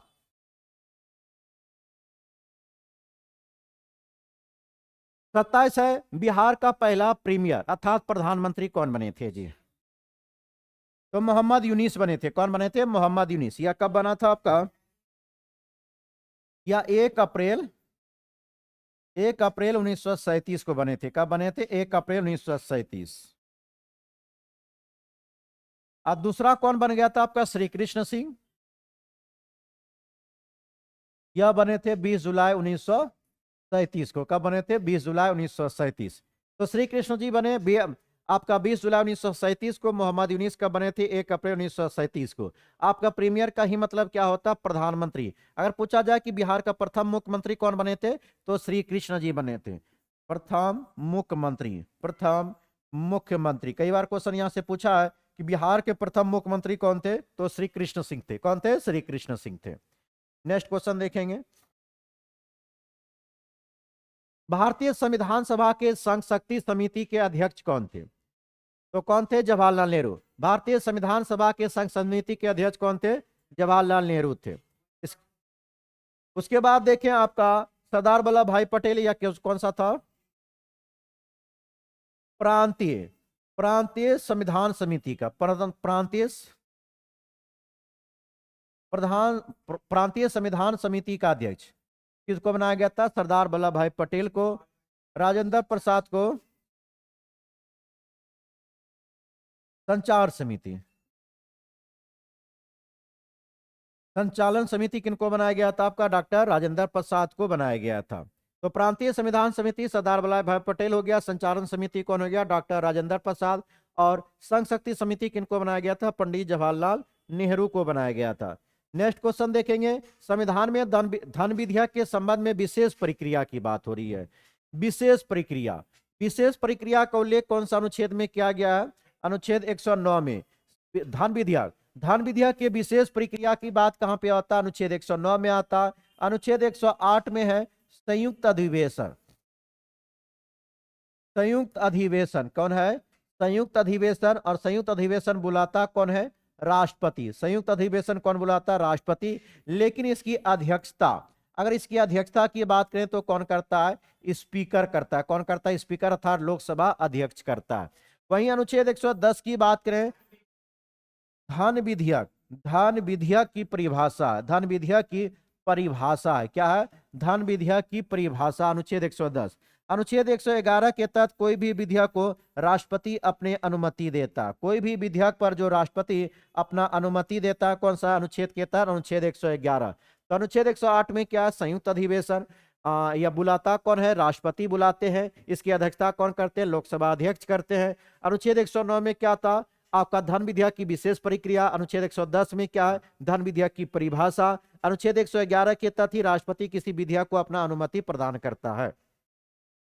नेक्स्ट क्वेश्चन आएंगे, क्वेश्चन नंबर 30। 30 नंबर क्वेश्चन क्या कर रहा है, निम्नलिखित में से कौन भारत के उपराष्ट्रपति पद पर नहीं थे? कौन हो जाएगा? डॉक्टर जाकिर हुसैन, फखरुद्दीन अली अहमद नहीं थे। कौन नहीं थे आपका? फखरुद्दीन अली अहमद नहीं थे। यह क्या थे? आपके राष्ट्रपति थे। कब तक क्या रहे थे? 1974 से 1977 तक, 1974 से 1977। और इसी के समय में ध्यान रखेंगे, जो आपातकाल लगाया गया था इंदिरा गांधी की सरकार के द्वारा, तो इंदिरा गांधी की सरकार के द्वारा जो आपातकाल लगाए गए थे उस पर साइन करने वाले कौन राष्ट्रपति थे?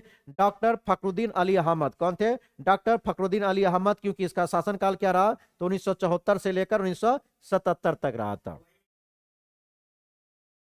जाकिर हुसैन पहले उपराष्ट्रपति रहे थे। कब तक रहे थे यह? 1962 से 67 तक यह राष्ट्रपति रहे, उपराष्ट्रपति। उसके बाद यह राष्ट्रपति बनते हैं। यह राष्ट्रपति कब से कब हो जाएगा? 1967 से 69 तक यह राष्ट्रपति रहे। उसके बाद वेंकट गिरी की बात करें तो यह भी उपराष्ट्रपति रह चुके हैं। यह कब रहे थे? 1967 से 69 रहे थे। इसके बाद यह राष्ट्रपति बने 1969 से 74, 1969 से 74 में बने थे। या उपराष्ट्रपति। अगर गोपाल स्वरूप पाठक की बात करें तो यह उपराष्ट्रपति कब से कब क्या रहे थे? 1969 से 74 तक उपराष्ट्रपति रहे, और राष्ट्रपति बने या कौन सा उपराष्ट्रपति पद पर नहीं था? अच्छा, यह राष्ट्रपति नहीं होगा। चलेंगे तो क्या देखें यहाँ पे आपका डॉक्टर जाकिर हुसैन। डॉक्टर जाकिर हुसैन उपराष्ट्रपति कब से कब? 1962 से 67 तक। यह राष्ट्रपति कब बने? 1967 से 69 तक। उसके बाद श्री वरागिरी वेंकटगिरी यह उपराष्ट्रपति रहे थे 1967 से 69, राष्ट्रपति के पद पर रहे 1969 से 74। उसके बाद गोपाल स्वरूप पाठक की बात करें तो यह उपराष्ट्रपति रहे थे 1969 से 74। आप फखरुद्दीन अली अहमद राष्ट्रपति कब से कब तक रहे थे? 1974 से 1977, 1974 से 1977। नेक्स्ट क्वेश्चन देखेंगे, क्वेश्चन नंबर 31। 31 क्या करा? पैसा फूल, पैसा फूल जो पूरा खिला ना हो, वैसा फूल, वैसा होगा, पैसा नहीं होगा, वैसा फूल जो पूरा खिला ना हो, इसके लिए उपयुक्त शब्द क्या आएगा? मुकुल आएगा। क्या आएगा? मुकुल। वैसा फूल जो पूरा खिला ना हो, इसके लिए क्या आएगा शब्द? मुकुल आएगा। यहां पर कुछ शब्द की बात करें तो क्या क्या हो जाएगा इसमें? जो फूल, जो फूल, अनेक शब्द का एक शब्द देखेंगे, जो फूल अभी नहीं खिला हो, अभी नहीं खिला हो, उसको क्या कहेगा? कली कहेंगे। क्या कहेंगे? कली। इसका अनेक शब्दों का एक शब्द हो गया। इसके अलावे देखें, जो फूल आधा खिला हो, जो फूल आधा खिला हुआ हो, उसको क्या कहेंगे? इसको मुकुल कहेंगे, जो आपको क्वेश्चन में पूछा है। इसके अलावा तीसरा देखेंगे, घृणा करने के योग, घृणा करने के योग, इसको क्या कहेंगे? घृणित कहेंगे। क्या कहेंगे? घृणित। तो क्या देखिए, जो फूल अभी नहीं खिला उसको कली कहेंगे, जो फूल आधा खिला उसको मुकुल कहेंगे, और घृणित करने योग को क्या कहेंगे? घृणित कहेंगे। यह हिंदी से क्वेश्चन है आपका। नेक्स्ट क्वेश्चन 32 पे आएंगे। 32 नंबर क्वेश्चन क्या कर रहा है? द्विज का अनाकार्थिक शब्द क्या होगा? क्या होता? दोत हो गया, दांत होगा, यहाँ पे दांत होगा। तो द्विज का अनाकार्थिक शब्द क्या होगा? दांत होगा। नेक्स्ट क्वेश्चन देखेंगे, क्वेश्चन नंबर 33। 33 क्या करा? रक्त का लाल रंग निम्नलिखित में से किस वर्णक के कारण होती है? यह हीमोग्लोबिन के कारण, इसके कारण होती है हीमोग्लोबिन के का लाल रंग निम्नलिखित में से किस वर्णक के कारण होती है? हीमोग्लोबिन के कारण होती है। अब यहाँ पे हम लोग जान लेंगे मेलानिन। मेलानिन का काम क्या होती है? सबसे पहले मेलानिन का जानेंगे, कलर कैसा होता है? यह भूरा होता, भूरा, काला और हल्का पीला कलर का होता है। कौन? मेलानिन। मेलानिन सामान्यतः मानव के त्वचा में पाया जाता है। मानव के त्वचा, आंख एवं बाल में भी पाया जाता है। मानव के त्वचा, आंख एवं बाल में पाया जाता है क्या? आपका मेलानिन। मेलानिन की कार्य की बात करें तो मेलानिन का कार्य होता है, यह सूर्य से आने वाले यूवी रे अथवा अल्ट्रावायलेट रे अथवा पराबैंगनी किरणों से क्या करता है, हमें सुरक्षा प्रदान करता है। इसका देखिए अगर या यूवी के को रोकता है तो इसका महत्वपूर्ण काम क्या हो जाएगा कि कैंसर से या कैंसर जैसे बीमारी को क्या करेगा या बचाने का काम करेंगे। तो क्या देखिए मेलानिन, मेलानिन का कलर कैसा हुआ, भूरा काला पीला, यह मानव के त्वचा आंख और बाल में पाए जाते हैं। इसका काम क्या है, तो सूर्य से आने वाले अल्ट्रावायलेट रे को रोकता है, अर्थात मानव को त्वचा कैंसर जैसी बीमारियों से क्या करता है, राहत प्रदान करता है। अब आता है दूसरा, कौन आता है, क्लोरोफिल। क्लोरोफिल या हरा कलर का होता है, कैसा दिखता है, हरा दिखता है। या पाया कहां पे जाता है, तो पौधे एवं शैवाल में पाए जाते हैं। इसका काम अगर बात किया जाए, यह प्रकाश संश्लेषण द्वारा सूर्य के प्रकाश को रासायनिक ऊर्जा में परिवर्तित करता है, रासायनिक ऊर्जा में परिवर्तित करता है। तो क्लोरोफिल क्या देखिए, क्लोरोफिल या हरा कलर का होता है, यह पौधे और शैवाल में पाया जाता है। यह प्रकाश संश्लेषण से सूर्य के प्रकाश को रासायनिक ऊर्जा में परिवर्तित करते हैं। अब आएंगे हीमोग्लोबिन। हीमोग्लोबिन का कलर कैसा होगा, तो यह पूर्णतः क्या होती है, लाल होती है। हीमोग्लोबिन लाल होता है। इसका अगर देखा जाए कहां पे, यह जंतुओं के लाल रक्त जिसमें कहा सकते हैं आरबीसी में पाया जाता है। आरबीसी में आपके क्या पाया जाता है, हीमोग्लोबिन पाया जाता है। इसका काम क्या होता है, या फेफड़ों से शरीर के शरीर के सभी कोशिका में ऑक्सीजन का परिवहन करना किसका काम होता है, हीमोग्लोबिन। उसके अलावा होता है आपका एंथोसाइनिन। एंथोसाइनिन का कलर कैसा होगा, क्या लाल होगा, लाल बैगनी और नीला होता है, लाल बैगनी और कैसा होगा, नीला। इसका यह पाया कहां पे जाता है, पौधों के फूलों में। और इसका मुख्य काम होता आपका परागन को आकर्षित करना, परागन के लिए आकर्षित करना। तो चलिए महत्वपूर्ण पॉइंट हम लोग क्या क्या यहाँ पे जाने।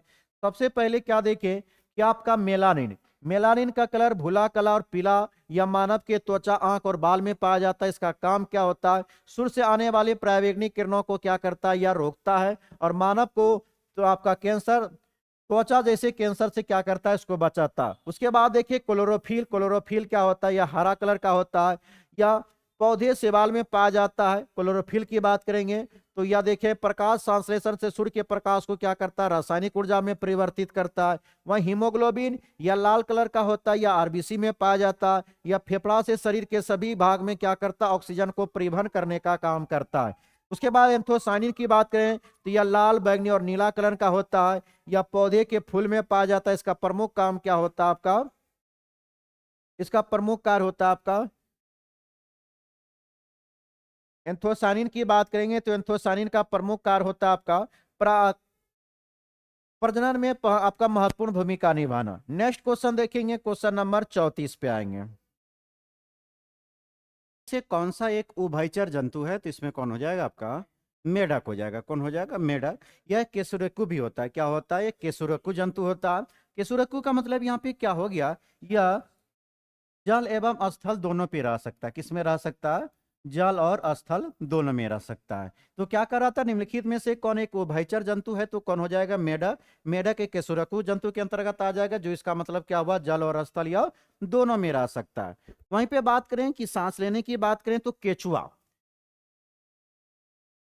केचुआ किस माध्यम से सांस लेता है, या त्वचा के माध्यम से। किस माध्यम से सांस लेता है, त्वचा के माध्यम से सांस लेता है।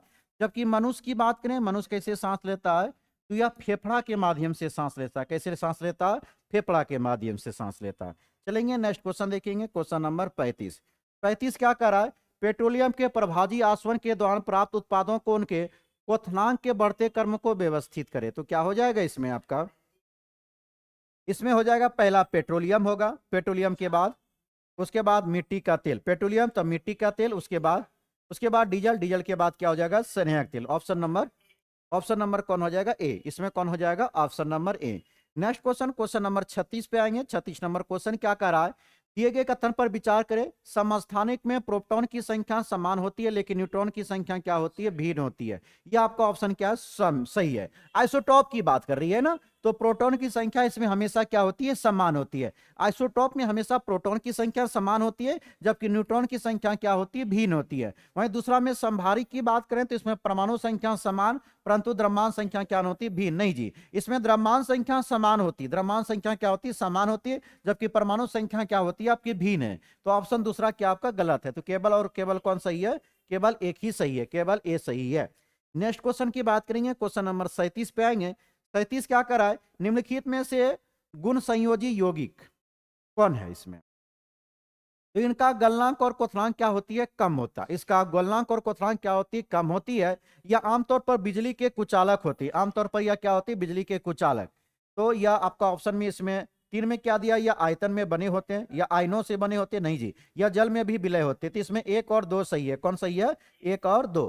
चलेंगे नेक्स्ट क्वेश्चन, क्वेश्चन नंबर 38 पे आएंगे। 38 क्या कह रहा है कि doctor APJ Abdul Kalam science city का उद्घाटन किस राज्य में किया गया? कहां पे किया गया? बिहार में। Doctor APJ Abdul Kalam science city का उद्घाटन कहां पे किया गया? बिहार राज्य में किया गया है। नेक्स्ट क्वेश्चन, क्वेश्चन नंबर आपका 39। सितंबर 2025 को प्रसिद्ध गायक जुबिन गर्ग का निधन हो गया। इनका संबंध किस राज्य से पड़ता है? तो असम से। जुबिन गर्ग, आपका जुबिन गर्ग का संबंध किस राज्य से? असम से है। वहीं पे कुछ महत्वपूर्ण व्यक्ति के निधन के बारे में जान लेते हैं हम लोग। जिसमें हो जाएगा सत्येंद्र। पहला हो जाएगा सत्येंद्र दास, जो कि आपका क्या थे यार?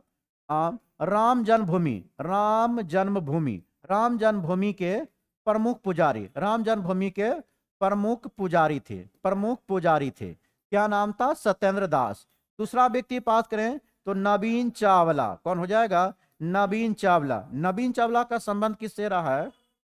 यह पूर्व मुख्य चुनाव थे। क्या थे? पूर्व मुख्य चुनाव आयुक्त। क्या थे? पूर्व मुख्य चुनाव आयुक्त थे। क्या थे? पूर्व मुख्य चुनाव आयुक्त थे। तीसरा बात करें, तीसरा हो जाएगा लतिका।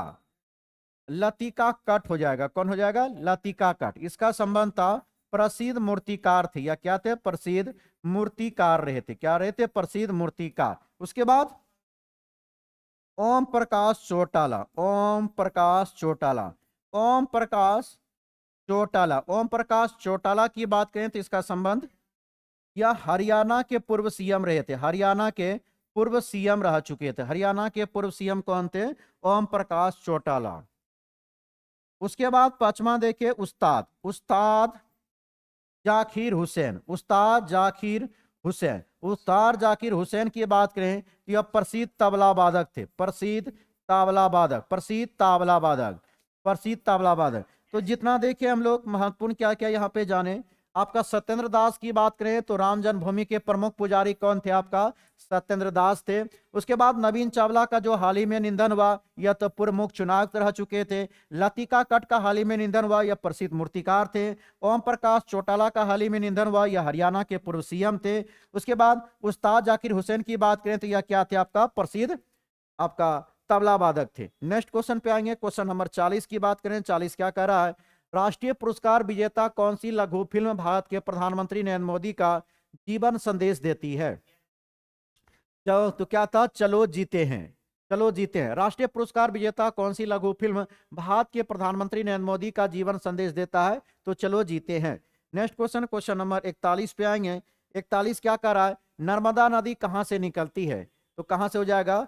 कर्नाटक के अमरकंटक से। कहां से आती है? अमरकंटक से। सॉरी, मध्य प्रदेश में होगा। अमरकंटक कर्नाटक में नहीं होगा। कहां पे हो जाएगा? मध्य प्रदेश में हो जाएगा। कहां हो जाएगा? मध्य प्रदेश। तो नर्मदा नदी कहां से निकलती है? मध्य प्रदेश के कहां से आती है? अमरकंटक के चोटी से। कहां से आती है? अमरकंटक के चोटी से आती है। अगर नर्मदा नदी की बात करें तो यह बिंद पर्वत, बिंद पर्वत एवं सतपुड़ा, बिंद पर्वत एवं सतपुड़ा, बिंद पर्वत एवं सतपुड़ा, सतपुड़ा पर्वत के बीच से आती है। सतपुड़ा पर्वत, सतपुड़ा पर्वत के बीच से आती है। इसीलिए भ्रंश में बहने वाली नदी किसको माना गया है? तो वह किसको माना गया? नर्मदा नदी। तो नर्मदा नदी आपका विंध्य पर्वत एवं सतपुड़ा के बीच से आती है, अर्थात भ्रंश से बहने वाली नदी कौन सी है? नर्मदा नदी है। इसी पर देखिए सरदार सरदार सरोवर, सरदार सरोवर परियोजना, सरदार सरोवर परियोजना कौन सी नदी पर है? नर्मदा नदी। सरदार सरोवर परियोजना कौन सी नदी पर? आपका नर्मदा नदी पर है। धुआंधार धुआंधार जलप्रपात, धुआंधार जलप्रपात, धुआंधार जलप्रपात कौन सी नदी पर है? तो नर्मदा नदी। धुआंधार जलप्रपात कौन सी नदी पर है? नर्मदा नदी पर है। चलेंगे नेक्स्ट क्वेश्चन देखेंगे, क्वेश्चन नंबर 42। 42 क्या कह रहा है? सौरमंडल का सबसे बड़ा उपग्रह कौन सा है? तो कौन सा है? ज्ञानीमेड है। कौन सा है? पेनीमीड है ना, ज्ञानीमीड होगा। गैनीमीड होगा। कौन सा हो जाएगा? गैनीमीड। कौन सा मीड हो जाएगा? गैनीमीड, जो किसका आपका है जी? बृहस्पति, सॉरी हाँ बृहस्पति का है। किसका? बृहस्पति का। बृहस्पति का सबसे बड़ा ग्रह का नाम है ज्ञानीमीड, और सौरमंडल का सबसे बड़ा ग्रह भी कौन सा है? ज्ञानीमीड। टाइटन की बात करें तो टाइटन किसका है? तो यह शनि का उपग्रह है। किसका उपग्रह है? शनि का, जिसमें वर्तमान में अभी उपग्रह की संख्या कितना पहुंच चुका है? 274 हो गया। सबसे ज्यादा उपग्रह किनके पास है? शनि के पास है। कितना हो चुका है? 274। बृहस्पति के पास उपग्रह की संख्या अभी कितना है? आपका 95 में है। तो सबसे ज्यादा उपग्रह है शनि के पास 274, बृहस्पति के पास कितना है? आपका 95 गो उपग्रह है। टाइटन किसका उपग्रह है? शनि का है। शनि का सबसे बड़ा उपग्रह, शनि का सबसे बड़ा उपग्रह, शनि का सबसे बड़ा उपग्रह अगर पूछा जाए तो वह कौन सा है? तो वह आपका कौन सा है? टाइटन है। कौन सा आपका? टाइटन है। वहीं देखिए फेबोस और डिमोस, फेबोस और डिमोस की बात करें तो यह किसका है? मंगल का उपग्रह है। किसका है? मंगल का। तो फेबोस और डिमोस किसका उपग्रह है? तो आपका मंगल का है। Next question, question number 43। Bihar का अक्षांशीय विस्तार निम्न में से कौन सा होगा? तो 24 डिग्री, 24-20 से लेकर 10 उत्तर, और 27-31 से लेकर 15 तक हो जाएगा। कौन हो जाएगा? Option number A. वहीं तो यह अक्षांशीय विस्तार था। अगर देशांतर विस्तार की बात करें तो क्या हो जाएगा? तो तेरा आपका देशांतीय विस्तार हो जाएगा 83, 83-19 क्या हो जाएगा? 50, 83-19-50 से लेकर 88-17-40 हो जाएगा। 88-17 कितना हो जाएगा? 40 हो जाएगा। 88-17 कितना हो जाएगा? 40। तो देशांतरीय विस्तार में देखेंगे कितना डिग्री हो गया? तो यह 5 डिग्री देशांतर बनाती है। कितना बनाती है? 5 डिग्री। वहीं अक्षांशीय में देखेंगे कितना डिग्री बनाती है? तो यह 3 डिग्री बनाती है। कितना डिग्री बनाती है? 3 डिग्री। तो अक्षांशीय में 3 डिग्री आ गया आपका, देशांतरीय में कितना डिग्री आ गया? 5 डिग्री। चलेंगे नेक्स्ट क्वेश्चन देखेंगे, क्वेश्चन नंबर 44। 44 क्या कर रहा है? नेपाल हिमालय का विस्तार किन दो नदियों के बीच में? काली और तीस्ता के बीच है। किसके बीच है? काली और तीस्ता। आप लोग जानते हैं हिमालय कई प्रकार में आते हैं, जैसे में हम लोग पहला देखेंगे। पहला हिमालय कौन आता है आपका? पंजाब, पंजाब या काश्मीर हिमालय, पंजाब या काश्मीर हिमालय, पंजाब या काश्मीर हिमालय। दूसरा देखेंगे, दूसरा दूसरा हो जाएगा कुमायूं। दूसरा कौन हो जाएगा? कुमायूं हिमालय। दूसरा कौन हो जाएगा? कुमायूं हिमालय। तीसरा हिमालय की बात करेंगे तो तीसरा कौन आएगा? नेपाल हिमालय। तीसरा कौन होगा? नेपाल हिमालय। चौथा हिमालय की बात, चौथा कौन होगा? असम हिमालय। चौथा कौन होगा? असम हिमालय। चौथा कौन हो जाएगा? असम हिमालय। तो चलेंगे यहाँ पे देखेंगे पंजाब हिमालय की बात करें तो पंजाब हिमालय कौन सी नदी के बीच हो जाएगा? तो सिंधु से सतलज, सिंधु से सतलज नदी के बीच को क्या कहा गया? तो पंजाब व कश्मीर हिमालय। सतलज से काली नदी, सतलज से काली नदी के बीच को क्या कहा गया? कुमायूं हिमालय। काली नदी से तीस्ता नदी, काली से तीस्ता नदी को बीच क्या कहा गया? नेपाल हिमालय। और तीस्ता से दिहांग या ब्रह्मपुत्र, तीस्ता से दिहांग नदी को क्या कहा गया आपको? असम हिमालय। क्या कहा गया? असम हिमालय। यहाँ पे जानेंगे कि सिंधु से आपको सतलज नदी के बीच को पंजाब व कश्मीर हिमालय, सतलज से काली के बीच को कुमायूं हिमालय, और काली से तीस्ता के बीच को नेपाल हिमालय, तीस्ता से दिहांग के बीच को क्या कहा गया? असम हिमालय। अब इसमें देखेंगे आपका कौन कौन हिमालय कितना किलोमीटर है? तो पंजाब 560 किलोमीटर, पंजाब कितना है? 560 किलोमीटर। कुमायूं 320 किलोमीटर है। आपका नेपाल हिमालय 800 किलोमीटर। सभी हिमालय में लंबा कौन है? नेपाल हिमालय। और असम हिमालय 720 किलोमीटर। आपका असम हिमालय कितना है? 720 किलोमीटर। तो 560 पंजाब हिमालय, 320 कुमायूं हिमालय, नेपाल हिमालय 800 किलोमीटर, असम हिमालय आपका 720 किलोमीटर। नेक्स्ट क्वेश्चन देखेंगे, क्वेश्चन नंबर 45। कितने डिग्री चैनल ग्रेट निकोबार को सुमात्रा से अलग करता है? 6 डिग्री चैनल कौन सा डिग्री करता है? 6 डिग्री। 8 डिग्री चैनल की बात करें किसको किसको करता है?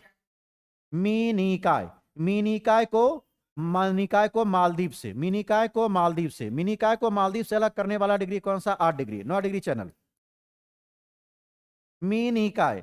मीनिकाय को लक्षद्वीप को, मीनिका एवं लक्षद्वीप को अलग करता है। मीनिका एवं लक्षद्वीप को अलग कौन करता है? 8 डिग्री। 9 डिग्री 10 डिग्री कौन करता है? लिटिल। लिटिल अंडमान को, लिटिल अंडमान को किससे अलग करता है? कार निकोबार से, कार निकोबार से, कार निकोबार से, निकोबार से। इसके अलावा 11 डिग्री चैनल आमिनी, आमिनी द्वीप को, आमिनी द्वीप को किससे अलग करता है?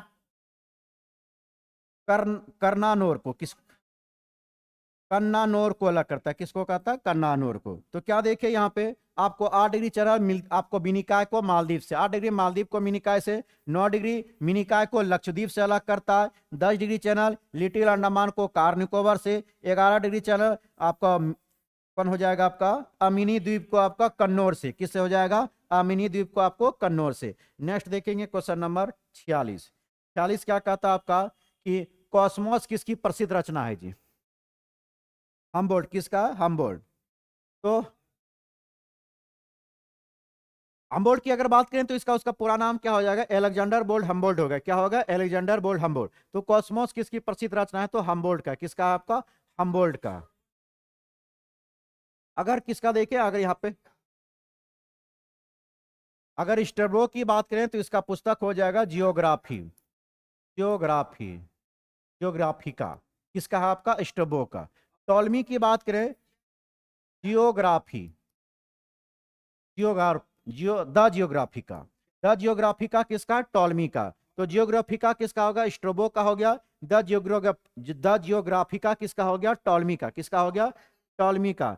उसके बाद अगर होमर की बात करें तो इसका क्या हो जाएगा? इलियट हो जाएगा। क्या हो जाएगा? इलियट। इलियट हो जाएगा। क्या हो जाता है? इलियट। इलियट किसका हो जाएगा? होमर का। नेक्स्ट क्वेश्चन देखेंगे। क्वेश्चन नंबर आपका क्या आता है? आपका 43। भारत के सबसे पूर्वी बिंदु का नाम क्या है? पूर्वी बिंदु का रहा है ना, किबिथु हो जाएगा। किबिथु। तो कहाँ पे पड़ता? आपका अरुणाचल प्रदेश में। कहाँ पे पड़ता? अरुणाचल प्रदेश। किबिथु कहाँ पे पड़ता? अरुणाचल प्रदेश। वहीं पे गुहार मोती की बात करें तो यह क्या हो जाएगा? सबसे पश्चिमी बिंदु, सबसे पश्चिमी बिंदु। सबसे पश्चिमी बिंदु क्या हो जाएगा? आपका गुहार मोता। इंदिरा कौल की बात करें तो सबसे उत्तरी बिंदु, सबसे उत्तरी बिंदु को क्या नाम कहते हैं? आपका इंदिरा कौल। इंदिरा पॉइंट की बात करें तो सबसे दक्षिणी बिंदु, सबसे दक्षिणी बिंदु। सबसे दक्षिणी बिंदु कौन हो जाएगा? इंदिरा पॉइंट। इंदिरा पॉइंट को ही क्या कहा जाता? पिग्मिलियन पॉइंट के नाम से जाना जाता है। तो क्या देखिए यहाँ पे कि आपका गुहार मोती, सबसे पश्चिमी बिंदु को क्या कहा जाता? गुहार मोती। किबुथु जो अरुणाचल प्रदेश में सबसे पूर्वी बिंदु को कहा जाता है। सबसे उत्तरी बिंदु को क्या कहते हैं? इंदिरा कौल जो जम्मू कश्मीर में आता है। उसके बाद दक्षिणी बिंदु की बात करें तो सबसे दक्षिणी बिंदु कौन हो जाएगा? इंदिरा पॉइंट। क्या हो जाएगा? Indira point. Next question, question number 48। 48 number question क्या कह रहा है? आपको मिलान करने के लिए दिया है। भारत सेवक समाज के संस्थापक कौन थे? गोपाल कृष्ण गोखले। भारत सेवक समाज के संस्थापक कौन थे? गोपाल कृष्ण गोखले। तत्वोधनी सभा की कौन हो जाए? देवेंद्रनाथ टैगोर हो जाएगा। आत्मीय सभा का हो जाएगा राजा राम मोहन राय। राजा राम सॉरी राम मोहन राय, वही हो गया राजा राम मोहन राय। भारतीय सेवक समाज की स्थापना कब? 1905 में। भारतीय सेवक समाज की स्थापना 1905 में। तत्वोधनी सभा 1840 में। और आपका आत्मीय सभा 1815 में। आत्मीय सभा की स्थापना 1815। तो भारत सेवक समाज 1905 में, तत्वोधनी सभा 1840 में, आत्मीय सभा कब हो जाएगा? 1815 में। नेक्स्ट क्वेश्चन की बात करेंगे। क्वेश्चन नंबर 49 देखेंगे। 49 क्या कह रहा है कि आपको 1937 से 38 के दौरान बिहार में बक्सात आंदोलन किसके द्वारा आयोजित किया गया था? तो यह स्वामी शाहजानंद सरस्वती के द्वारा किया गया था। किसके द्वारा किया था? स्वामी शाहजानंद सरस्वती। इन्होंने 1929 में क्या किया था जी? यह बिहार, बिहार में प्रांतीय किसान सभा, प्रांतीय किसान सभा, प्रांतीय किसान सभा का गठन किन्होंने किया था? शाहजानंद सरस्वती ने। कब किया था? 1929 में। और 1936 में इन्होंने क्या किया था? ये लखनऊ में, लखनऊ में क्या किया था इन्होंने? अखिल भारतीय, अखिल भारतीय, अखिल भारतीय किसान सभा का गठन। और अखिल भारतीय किसान सभा का गठन लखनऊ में कब किया था? 1936 में। कब किए थे? 1936 में। चलेंगे नेक्स्ट क्वेश्चन देखेंगे, क्वेश्चन नंबर आपका 50। 50 कह रहा है बक्सर की लड़ाई कब हुआ था? 22 अक्टूबर 1964 को। कब होता है 22 अक्टूबर? 1964 में, 1947 में आजाद हो गया बक्सर का युद्ध।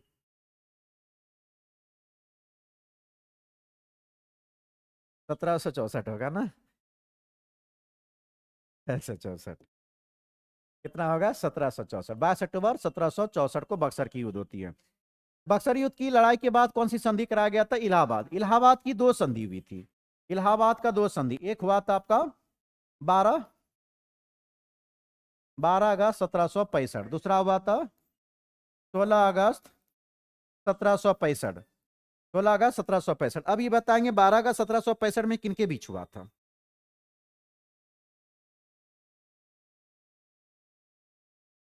चलेंगे देखेंगे इलाहाबाद की संधि किनके बीच हुआ था? Robert Clive. हाँ, रॉबर्ट क्लाइव और शाह आलम द्वितीय के बीच। शाह आलम द्वितीय के बीच। शाह आलम द्वितीय के बीच। और वहीं द्वितीय कब हुआ था किसके? Robert Clive. रॉबर्ट क्लाइव और सुजाउदौला के बीच। सु सुजाउदौला। सुजाउदौला के बीच। तो पहला संधि किनके बीच हुआ? रॉबर्ट क्लाइव और शाह आलम द्वितीय के बीच। 12 अगस्त 1765 को जो पहली संधि हुई इलाहाबाद, किसके बीच हुआ? रॉबर्ट क्लाइव और शाह आलम द्वितीय के बीच हुआ। और दूसरा जो 16 अगस्त 1765 हुआ वो किनके बीच हुआ? रॉबर्ट क्लाइव और किनके बीच हुआ? सुजाउदौला के बीच। किनका बात हुआ? सुजाउदौला। अब यहाँ पे ये बताएंगे बक्सर की युद्ध में इधर से कौन कौन था। एक तो पहला नंबर आपका कौन था? आपका मिस कासिम था। कौन था? मीर कासिम। यह बंगाल का नवाब था। और अवध का कौन था? यह था सुजाऊ। सुजाऊ दौला था। कौन था? सुजाऊ दौला। अब मुगल सम्राट इसमें कौन था? मुगल सम्राट था शाह आलम द्वितीय, जो किसके खिलाफ लड़ रहा था? अंग्रेजों के खिलाफ। और अंग्रेज के साइड से कौन लड़ रहा था? तो रॉबर्ट, आपका कौन था? Robert Clive. तो मीर कासिम बंगाल के नवाब। अवध के नवाब कौन थे? सुजाऊ दौला। और मुगल सम्राट कौन लड़ रहे थे? शाह आलम द्वितीय बक्सर की लड़ाई में लड़ रहे थे। नेक्स्ट क्वेश्चन देखेंगे हम लोग, क्वेश्चन नंबर आपका 51। उस धन का आयतन क्या होगा जिससे सबसे लंबे विकर्ण का माप कितना हो? 11√3 हो। तो विकर्ण कितना दिया है आपको? विकर्ण दिया हुआ है आपका 11√3 दिया है। कितना दिया है? 11√3 दिया है। तो क्या पे निकालना है? यहाँ पे विकर्ण बराबर क्या हो जाएगा? √3 ए। क्या हो जाएगा? √3 और विकर्ण कितना दिया है? 11√3 बराबर √3 ए। ए का मान कितना हो जाएगा? 11। ए का मान कितना? 11। अब क्या निकालने का रहा? घन का आयतन। घन का आयतन। घन का आयतन क्या होता है? आयतन क्या होता है? ए क्यूब होता है। क्या होता है? ए क्यूब। तो 11 का क्यूब करेंगे तो कितना हो जाएगा? 1331। कितना हो जाएगा? 1331। ऑप्शन नंबर क्या हो जाएगा? ऑप्शन नंबर ए हो जाएगा। नेक्स्ट क्वेश्चन देखेंगे, क्वेश्चन नंबर 52। 52 क्या कह रहा है कि 10%, 15% और 20% की तीन क्रमिक छूट के समतुल्य एकल छूट कितना होगा? तो 10 + 15, ये भी फॉर्मूला पे निकालेंगे, -10 × 15 बटा क्या करेंगे? 100 करेंगे। कितना हो जाएगा? या 25। इधर एक कटेंगे, कितना हो जाएगा? 1.5 होगा ना? तो 0.5 बचा। यहाँ कितना हुआ? 24। 24 में गया 23। कितना कितना आया? 23। अब 23.5। अब प्लस कितना है? 20। अब माइनस 23.5 × 20 अब बटा 100। अब इसको कटाए कितना हो जाएगा? या क्या हो जाएगा? 43.5। अब माइनस इधर इसको 20 × 5 = 100 कटा दीजिए। इधर कटा देंगे 5 × 20, 7 × 5 = 35। ये ना होगा 4.7। इसको घटाइए तो कितना हो जाएगा? 15। 8 7 15। यहाँ बचा कितना? 2। और 2 में 12, 8 4 12, 38.8 है क्या? हाँ ठीक है। कौन हो जाएगा? ऑप्शन नंबर ए हो जाएगा। कौन हो जाएगा? ऑप्शन नंबर ए हो जाएगा। चलेंगे नेक्स्ट क्वेश्चन देखिए, क्वेश्चन नंबर आपको कौन है? 53। निम्नलिखित में से कौन सी वह धातु कमरे के तापमान पर पाया जाता? कौन हो जाएगा? ब्रोमीन हो जाएगा। ब्रोमीन हो जाएगा। कौन हो जाएगा? या ब्रोमीन हो जाएगा। कौन हो जाएगा? ब्रोमीन। तो निम्नलिखित में से कौन सा धातु कमरे के तापमान पर आपको पाई जाती है? तो ब्रोमीन। वहीं उसके जस्ट उल्टा कौन होती है? पारा। पारा आपको किस अवस्था में पाई जाती है? तो पारा एक ऐसी धातु जो किस अवस्था में पाए, या द्रव अवस्था में। कमरे के तापमान किस अवस्था में पाई जाती है? द्रव अवस्था में। कौन? आपका पारा। चलेंगे नेक्स्ट क्वेश्चन देखेंगे, क्वेश्चन नंबर हम लोग 54 पे बात करेंगे। कल से हम लोग डिटेल में डिस्कस करेंगे, थोड़ा सा कम टाइम है। तो किस बिलियन का पीएच मान 5 है? लिटमस पेपर पर इसका क्या प्रभाव पड़ेगा? या नीले लिटमस को क्या कर देता, लाल कर देता। कोई भी विलन की बात करें तो लिटमस पेपर या क्या करता है, लाल कर, या नीले लिटमस को क्या कर देगा, लाल कर देगा। कल अच्छे से हम लोग डिटेल में देखेंगे इसको। नेक्स्ट क्वेश्चन देखेंगे, क्वेश्चन नंबर 55। 55 क्या करा, आधुनिक आवर्त सारणी में तत्वों के किस आधार पर व्यवस्थित किया गया है। परमाणु क्रमांक पर, किस पे किया गया, परमाणु क्रमांक। आधुनिक आवर्त सारणी में तत्वों को किस आधार पर व्यवस्थित किया जाता है, परमाणु क्रमांक पे किया जाता है। नेक्स्ट क्वेश्चन 56 की बात करें, 56 में क्या दिया है, मानव आंख द्वारा प्रतिबिंब बनने की प्रक्रिया में निम्नलिखित चरण में से सही कर्म को व्यवस्थित करें। पहला होगा इसमें प्रकाश कॉर्निया से होकर आंख में प्रवेश करती है। पहले क्या होगा, प्रकाश कॉर्निया से होकर क्या होती है, आंख में प्रवेश करती है, तो पहले 2 हो गया। उसके बाद प्रकाश पुतली से होकर गुजरती है, फिर कहां पे जाएगा, प्रकाश पुतली से होकर गुजरेगी। उसके बाद प्रकाश लेंस द्वारा रेटिना पर केंद्रित होगी, ऑप्शन नंबर ए होगा। उसके बाद रेटिना एक उल्टा होगा और वास्तविक प्रतिबिंब बनाता। क्या हो गया, 2 4 और 1 3, 2 4 1 3, ऑप्शन नंबर डी हो जाएगा। नेक्स्ट क्वेश्चन देखेंगे, क्वेश्चन नंबर 57 पे आएंगे। 57 क्या कर रहा है कि ध्वनि के संबंध में निम्नलिखित पर विचार करें। ध्वनि निर्बात में यात्रा नहीं कर सकती, बात सही है। ध्वनि की प्रबलता उसके आयाम पर भी निर्भर करती है। ध्वनि का तारवत उसकी आवृत्ति द्वारा निर्धारित की जाती है। तीनों कथन इसमें क्या आपका सही है। नेक्स्ट क्वेश्चन आता है, क्वेश्चन नंबर 58। 58 क्या कर रहा है, हाल ही में विश्व धरोहर संपदा संगठन द्वारा जारी ग्लोबल इनोवेशन इंडेक्स 2025 में भारत कौन सा स्थान पे है, 38वें स्थान पे। कितने नंबर पे है, 38वें स्थान पे है। नेक्स्ट क्वेश्चन आता है, क्वेश्चन नंबर 59 की बात करें। 59 क्या कर रहा है, प्रधानमंत्री नरेंद्र मोदी ने भारत के मित्र पार्क की आधारशिला कहां पे रखी है, कहां पे रखा, मध्य प्रदेश। प्रधानमंत्री नरेंद्र मोदी ने भारत के मित्र पार्क की आधारशिला कहां पे रखी है, मध्य प्रदेश में। नेक्स्ट क्वेश्चन, क्वेश्चन नंबर 60 पे आएंगे। 15 सितंबर 2025 को प्रधानमंत्री नरेंद्र मोदी ने किस राज्य में एक नए हवाई अड्डा का उद्घाटन किया और लगभग 40,000 करोड़ की विकास परियोजना का उद्घाटन शिलान्यास किया, तो कहां पे किया, बिहार। अब बिहार का कौन सा जिला था, वह पूर्णिया जिला। कौन सा था, पूर्णिया। अभी हाल ही में जो आपका पूर्णिया में एयरपोर्ट का उद्घाटन किया गया वो किनके द्वारा किया गया, प्रधानमंत्री नरेंद्र मोदी के द्वारा। वहीं पे देखेंगे तो पीरपैती में आपको कितना मेगावाट का, क्या 2400 मेगावाट का, 2400 मेगावाट का थर्मल पावर का उद्घाटन प्रधानमंत्री नरेंद्र मोदी के द्वारा भागलपुर के पीरपैती में किया गया। नेक्स्ट क्वेश्चन देखेंगे, क्वेश्चन नंबर 61 की बात करेंगे। तो निम्नलिखित में से भारतीय राष्ट्रीय कांग्रेस के किस अधिवेशन में पहली बार मौलिक अधिकार से संबंधित प्रस्ताव पारित किया गया था। 1931 के कराची अधिवेशन, जिसकी अध्यक्षता सरदार वल्लभ भाई पटेल कर रहे थे। सरदार वल्लभ भाई पटेल कौन कर रहे थे, सरदार वल्लभ भाई पटेल कर रहे थे। तो कराची अधिवेशन की अध्यक्षता सरदार वल्लभ भाई पटेल कर रहे थे, जिसमें मौलिक अधिकार के प्रस्ताव को पारित किया गया था 1931 के कराची अधिवेशन। सूरत अधिवेशन की बात करें 1907 की अध्यक्षता कौन कर रहे थे, रास बिहारी घोष के द्वारा। तो सूरत अधिवेशन जिसमें आपको क्या होती है, कांग्रेस 2 भागों में बढ़ गया था, नरम दल और गरम दल, तो इसकी अध्यक्षता कौन कर रहे थे, रास बिहारी घोष। गया अधिवेशन 1922 में होती, जिसकी अध्यक्षता चित्तरंजन दास कर रहे थे। कौन कर रहे थे, चित्तरंजन दास के द्वारा किया जा रहा था। तो चित्तरंजन दास के द्वारा, किसके द्वारा कराया जा रहा था, चित्तरंजन दास के द्वारा। नेक्स्ट देखेंगे, क्वेश्चन नंबर 62। 62 क्या कर रहा है, डच ईस्ट इंडिया कंपनी ने किस वर्ष पटना में अपना कारखाना स्थापित कराया था, 1632 में। डच ईस्ट इंडिया कंपनी ने किस वर्ष पटना में अपना पहला कारखाना स्थापित किया था, 1632 में। नेक्स्ट क्वेश्चन, क्वेश्चन नंबर 63 देखेंगे। संविधान के किस संशोधन द्वारा लो इंडिया समुदाय के लिए आरक्षित 2 सीटों को समाप्त कर दिया गया, 104वां संविधान संशोधन। जहां बात करेंगे अनुच्छेद 330 का, अनुच्छेद 330 की बात करें तो इसमें एससी और एसटी का आरक्षण कहां पे मिला है, लोकसभा में। कहां पे मिला है, लोकसभा में आरक्षण दिया हुआ है। वहीं अनुच्छेद 331 की बात करेंगे तो अनुच्छेद 331 में लोकसभा में 2 एंग्लो इंडियन मनोनयन करने का अधिकार राष्ट्रपति का, जिसको समाप्त कर दिया गया 104वें संविधान संशोधन।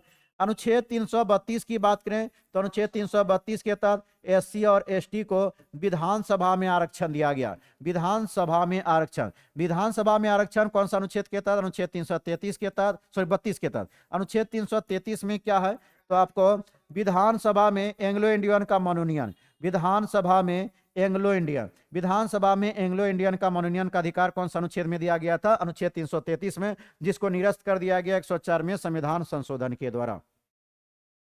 नेक्स्ट क्वेश्चन देखेंगे, क्वेश्चन नंबर आपका क्या है 64। संविधान सभा द्वारा भारतीय राष्ट्रीय ध्वज को किस तिथि को अपनाया गया था? 22 जुलाई 1947 को। वहीं राष्ट्रगान, अगर राष्ट्रगान की बात करेंगे, राष्ट्रगान, राष्ट्रगान एवं राष्ट्रीय गीत, राष्ट्रगान एवं राष्ट्रीय गीत की बात करेंगे, राष्ट्रीय गीत को कब अपनाया गया था? तो इसको 24 जनवरी 1950 को। कब अपनाया गया? 24 जनवरी 1950 को। राष्ट्रीय ध्वज को कब अपनाया गया? 22 जुलाई 1947। राष्ट्रीय ध्वज को अपनाया गया 22 जुलाई 1947 को। नेक्स्ट क्वेश्चन, क्वेश्चन नंबर आपका 65। 65 क्या कह रहा है?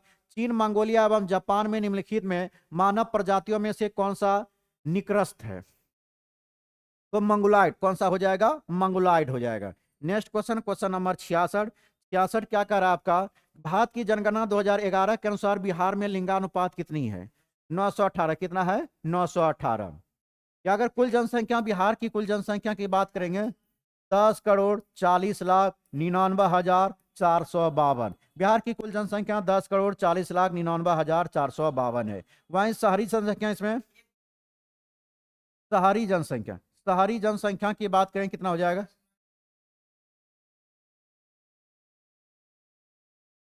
1.18 हो जाएगा। कितना हो जाएगा? 18 करोड़ होगा, सॉरी 18 करोड़ हो जाएगा। इसके बाद अगर यहां देखें, दशकीय वृद्धि, दशकीय वृद्धि की बात करें, बिहार में दशकीय वृद्धि कितना हुआ? 25.42, 42% हुआ है। उसके बाद बाल लिंगानुपात, बाल लिंगानुपात की बात करें, बाल लिंगानुपात बिहार में कितना है? 935 है। कितना है? 935। घनत्व, बिहार की घनत्व की बात करें 1106। बिहार का घनत्व कितना है? 1106। उसके बाद बिहार का साक्षरता दर, बिहार का साक्षरता दर कितना हो जाएगा? 61.8% है। महिला साक्षरता की बात करें 51.5 है। चलिए यही देख लेंगे हम लोग क्या क्या जाने यहाँ पे। क्या आपका सबसे पहले बिहार की कुल जनसंख्या 10,40,99,452। शहरी जनसंख्या 1.18 करोड़ हो गया। 10 की वृद्धि दर बिहार में कितना रहा आपका? 25.42%। बाल लिंगानुपात, शिशु लिंगानुपात बिहार का कितना है? 935 है। बिहार का घनत्व कितना है? 1106 है। उसके बाद बिहार का साक्षरता दर 61.8% है। बिहार में महिला साक्षरता दर कितना है? 51.5%। कितना है? 51.5। नेक्स्ट देखेंगे क्वेश्चन नंबर 67।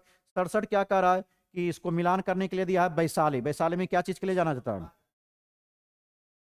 या वैशाली आपका पुष्प उत्पादन के लिए जाना जाता, भागलपुर रेशमी वस्त्र के लिए जाना जाता, जमुई सोने के लिए जाना जाता था, मधेपुरा रेल डिब्बा के लिए जाना जाता है। तो वैशाली पुष्प उत्पादन के लिए, भागलपुर रेशमी वस्त्र के लिए, जमुई सोना के लिए और मधेपुरा किसके लिए जाना जाता है? आपका रेल डिब्बा के लिए। नेक्स्ट क्वेश्चन, क्वेश्चन नंबर 68 पे आएंगे।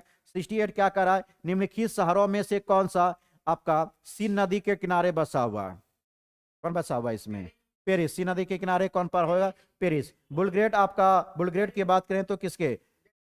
डेन्यूब। कौन सी नदी के बगल में है? डेन्यूब। उसके बाद बुडापेस्ट भी डेन्यूब नदी के तट पर है। कौन सा तट पे है? डेन्यूब। उसके बाद लिसो, तो क्या देखिए आपका बेलग्रेड। बेलग्रेड कौन सी नदी के तट पर हो गया? बेलग्रेड हो गया आपका डेन्यूब नदी के तट पर। बुडापेस्ट किस में हो गया? डेन्यूब नदी। बुडापेस्ट भी किसका? चलेंगे नेक्स्ट क्वेश्चन देखेंगे। क्वेश्चन नंबर आपका होता है 69। 69 में क्या कह रहा है आपका? लावा। लावा के ठंडा होने और ठोस होने से किस प्रकार की चट्टान बनती है? तो इग्रियस। कैसी चट्टान बनती है? इग्रियस, जिसको अग्नि चट्टान के नाम से जाना जाता है। नेक्स्ट क्वेश्चन देखेंगे, क्वेश्चन नंबर 70 की बात करेंगे। 70 में देखेंगे बिहार राज्य में पहली बार ग्रीन बजट कब पेश किया गया था? 2020-21 में। कब? क्या, सॉरी सॉरी, 2020-21 में किया गया था। कब किया गया था? 2020-21 में बिहार में पहली बार आपका ग्रीन बजट का पेश किया गया था 2020-21 में। वहीं पर बताएंगे बिहार में पहली बार बाल बजट कब पेश किया गया था? बाल बजट, बाल बजट की बात करें तो कब पेश? 2013 से 14 में बिहार में पहली बार बाल बजट पेश किया गया 2013 से 14 में। उसके अलावा जेंडर, जेंडर बजट बिहार में कब पेश किया गया आपका? 2008 से 9 में किया गया। भारत में जेंडर बजट कब पेश किया गया था? भारत में जेंडर बजट, भारत में जेंडर बजट पेश अगर पूछ लिए तो कब हो जाएगा? 2005 से 6 में पेश किया गया था। तो बाल बजट बिहार में पेश किया गया 2013 से 14 में, जेंडर बजट पेश किया गया 2008 से 9 में। भारत जेंडर बजट कब पेश किया गया था? 2005 से 6 में। नेक्स्ट क्वेश्चन देखेंगे, क्वेश्चन नंबर 71। 71 क्या कर रहा है कि एक साल पहले राम की आय कितना था? 20,000 ना, कितना दिया हुआ? 20,000 दिया हुआ। उसके बाद क्या कर रहा है, और व्यय, उसका व्यय कितना था आपका? 16,000। आय था 20,000 और व्यय कितना दिया हुआ? 16,000 दिया है जी। तो बचत कितना हो गया? 4,000 ना, बचत कितना हो गया? 4,000। क्योंकि जितना कमाया उसमें 16,000 का खर्चा कर दिया, बचा कितना? 4,000 बचा। अब क्या कर रहा है, उसके आय में कितना वृद्धि हो रहा है? 10%। तो 20,000 में 10% का वृद्धि कर दीजिए ना, 110% निकाल देंगे तो कितना हो जाएगा? 22,000 हो गया। कितना हो जाएगा? 22,000। वहीं कह रहा है कि बीए में कितना परसेंट का वृद्धि हो रहा है? 15%। तो 16,000 में 115% वृद्धि कर दीजिए, कितना आ जाएगा? 18,400 हो जाएगा। कितना हो जाएगा? 18,400। तो देखिए, कमाया 22,000, खर्चा किया 18,400, बचत कितना हो जाएगा? बचत कितना हो जाएगा? 3600। 22,000 में से 18,400 घटाएंगे तो कितना हो जाएगा? 3600। अब देखेंगे, पहले बजट था आपका 4,000। पहले बजट कितना था? 4,000। 4,000 में से 3600 को घटाएंगे, कितना बचेगा? 400। कितना बचेगा? 400। तो वृद्धि कितना किया उसका? बचत 400 का वृद्धि किया है ना, ऑप्शन नंबर। फिर कमी हुआ है, कमी हुआ है ना, पहले 4,000 बचत करता था, अब कितना हुआ? अब 3600 बचत करने लगा। तो 400 क्या हो जाएगा आपका? कमी हो जाएगा। 400 क्या हो जाएगा? कमी। ऑप्शन नंबर क्या हो जाएगा? डी हो जाएगा। नेक्स्ट देखेंगे, क्वेश्चन नंबर आपका 72। 72 क्या कह रहा है? 72 कह रहा है, यदि कोई धनराशि 3 वर्ष में 64/27 गुनी हो जाती है तो प्रतिवर्ष चक्रवृद्धि ब्याज की दर क्या होगी? डायरेक्ट निकाल लीजिए, 3 वर्ष दिया है तो इस पे क्यूब पे निकाल लीजिए। 27 और क्या हो जाएगा आपका? √64 हो जाएगा, क्यूब हो जाएगा। ये आपका मूलधन हो गया, ये आपका क्या हो गया? मिश्र धन हो गया। तो इसका निकालेंगे तो कितना आ जाएगा? 3 और उधर कितना आ जाएगा? 4। दोनों में कितना का वृद्धि किया है? मतलब एक एक रुपया क्या मिला? इस पे ब्याज मिला। एक ब्याज मिला, किस पे मिला? 3 पे मिला। इंटू क्या करेंगे? 100। तो 33 सही क्या हो जाएगा? 1/3। क्या आ जाएगा? 33 सही 1/3 हो जाएगा। Option number A. चलेंगे क्वेश्चन नंबर 73। 73 क्या कह रहा है? निम्नलिखित में से कौन से संपर्क बल के उदाहरण हैं? कौन हो जाएगा? घर्षण बल।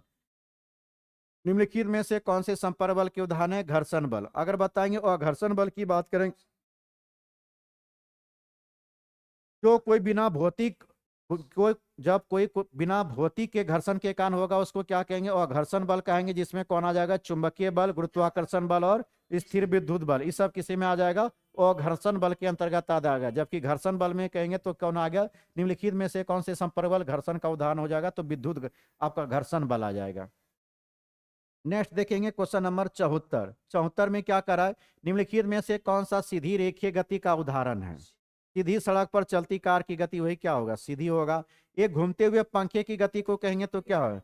घूर्णी गति हो जाएगा। क्या हो जाएगा? घूर्णी गति हो जाएगा। एक घूमते हुए पंखे की गति को क्या कह सकते हैं? घूर्णी गति। एक झूलन गति को क्या कहेंगे? दोलन गति कहेंगे। क्या कहेंगे? दोलन गति कहेंगे। इसके अलावा पृथ्वी के सूर्य के चारों ओर जो गति करता है उसको क्या कहते हैं? दीर्घवृत्तीय। दीर्घवृत्तीय गति कहा जाता है। क्या कहा जाता है? दीर्घवृत्तीय गति कहा जाता है। दीर्घवृत्तीय गति, पृथ्वी एक सूर्य की चारों ओर जो घूमती है उसको दीर्घवृत्तीय गति या वृत्तीय गति कहते हैं। एक घूमते हुए पंखे की गति को घूर्णन गति कहते हैं। एक झूलते हुए आपका झूले हुए गति को क्या कहते हैं? दोलन गति कहते हैं। नेक्स्ट क्वेश्चन, क्वेश्चन नंबर 75 क्या कहता है कि शक्ति का एसआई मात्रा क्या होती है? वाट। शक्ति का एसआई मात्रा क्या होती है? आपका वाट होती है। शक्ति का अगर फॉर्मूला पूछे तो क्या होता है? कार बटा समय होता है। क्या होती है? कार बटा समय। शक्ति का फॉर्मूला होती है कार बटा समय होता है। नेक्स्ट क्वेश्चन देखेंगे, क्वेश्चन नंबर 76। 76 क्या कह रहा है? यदि किसी चालक के दो सिरों के बीच में विभवांतर 10 वोल्ट और उसके 2 एम की धारा प्रवाहित होती है तो उसकी चालक प्रतिरोध निकालना है। तो क्या बोलेगा फॉर्मूला? भी बराबर क्या होता है? I R. फॉर्मूला होता है भी इक्वल टू आई आर। भी इक्वल टू क्या होता है? I R. इसमें निकालना क्या आपको? इसमें निकालना आपको क्या है? तो भी तो दिया हुआ है और आपका आई भी दिया हुआ, तो आर निकालना है। तो आर बराबर क्या हो जाएगा? भी बटा क्या हो जाएगा? आई हो जाएगा। जैसे में आर बराबर क्या हो गया? भी का मान 10 है और आर का मान, आई का मान कितना है? 2 है। आर बराबर कितना हो जाएगा? 5 ओम हो जाएगा। कितना हो जाएगा? 5 ओम हो जाएगा। ऑप्शन नंबर कौन हो जाएगा? Option number B. नेक्स्ट देखेंगे, क्वेश्चन नंबर 74, 74 क्या 77। एक समतल दर्पण की फोकस दूरी हमेशा क्या होगी? अनंत होगी। एक समतल दर्पण की फोकस दूरी हमेशा कितनी होती है? अनंत होती है। नेक्स्ट क्वेश्चन देखेंगे आपका 78। हाल ही में नेपाल की पहली महिला प्रधानमंत्री कौन बनी है? सुशीला कौर की। कौन बनी? सुशीला कौर की। हाल ही में नेपाल की पहली प्रधानमंत्री कौन बनी? आपका सुशीला कौर की बनी है। नेक्स्ट क्वेश्चन बात करेंगे तो 79 सितंबर 2025 में किस केंद्रीय मंत्रालय ने जनजातीय कला और संस्कृति को बढ़ावा देने के लिए आदि संस्कृति नामक एक डिजिटल प्लेटफॉर्म लॉन्च किया है? यह जनजातीय कार्य मंत्रालय किन्होंने किया है? जनजातीय कार्य मंत्रालय ने किया है। नेक्स्ट क्वेश्चन आता है क्वेश्चन नंबर 80। 80 की बात करें तो क्या होता है? सितंबर 2025 में किस देश में महिला विश्व कप 2025 का आयोजन होगा, जिसके लिए आईसीसी ने आपका विल टू विन अभियान शुरू किया है? किन्होंने किया? आपका भारत ने। किसके द्वारा किया गया? भारत के द्वारा किया गया। नेक्स्ट क्वेश्चन, क्वेश्चन नंबर देखेंगे 81। निम्नलिखित में से पीसीआरए का फुल फॉर्म क्या होगा? तो यह हो जाएगा पेट्रोलियम संरक्षण अनुसंधान संघ। पीसीआरए का क्या होगा? पेट्रोलियम संरक्षण और अनुसंधान संघ। Option number B. Question number 82 पे आएंगे। 82 क्या कह रहा है? भारत के निम्नलिखित राज्यों में से किस में कोयला का प्रमुख भंडार पाया जाता है? तो झारखंड में भी पाया जाता है, छत्तीसगढ़ में भी पाया जाता है, उड़ीसा में। तो उपरोक्त में से क्या हो जाएगा? तीनों हो जाएगा। कोयला मुख्यतः कितने प्रकार के होते हैं? 4 प्रकार के होते हैं, जिसमें कौन होता? पहला एंथ्रासाइट होता। पहला कौन होता? एंथ्रासाइट। दूसरा कोयला देखे आपका बिटुमिनस होता। कौन सा होता? बिटुमिनस होता। तीसरा होता आपका लिग्नाइट। कौन सा होता? लिग्नाइट कोयला होता। चौथा बात करें पीट कोयला। कौन होता? पीट कोयला। तो सबसे अच्छा कोयला बात करें तो एंथ्रासाइट कोयला होता है। सबसे खराब कोयला कौन होता? पीट कोयला।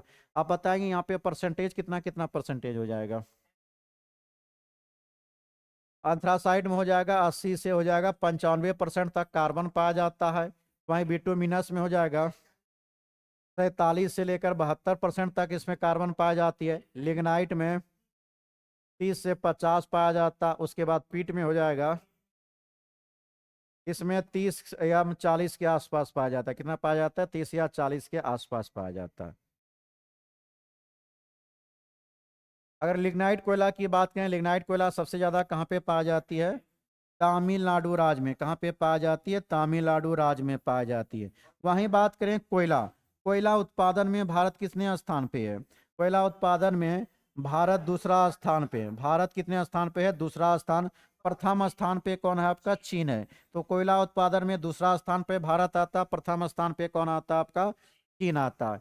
नेक्स्ट देखेंगे, नेक्स्ट क्वेश्चन देखेंगे। क्वेश्चन नंबर आपका 83। आत्मकथा I have the streets to Kutty cricket story के लेखक कौन थे? आर अश्वनी और कौन थे? एस मोगा। आर अश्वनी कौन थे? और एस मोगा। Next question 84। 84 क्या कहता है? जो जिला सुरंग निम्नलिखित में से किन स्थानों को जोड़ेगा? यह श्रीनगर को किससे जोड़ता है? लेह से। श्रीनगर को किससे जोड़ता है? लेह से। जो जिला सुरंग निम्नलिखित में से किन स्थानों को जोड़ता है? श्रीनगर को लेह से जोड़ता है।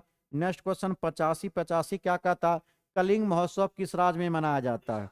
उड़ीसा। कलिंग महोत्सव कहाँ पे मनाया जाता? उड़ीसा राज्य में। बिहू की बात करें तो बिहू कहाँ पे मनाया जाता?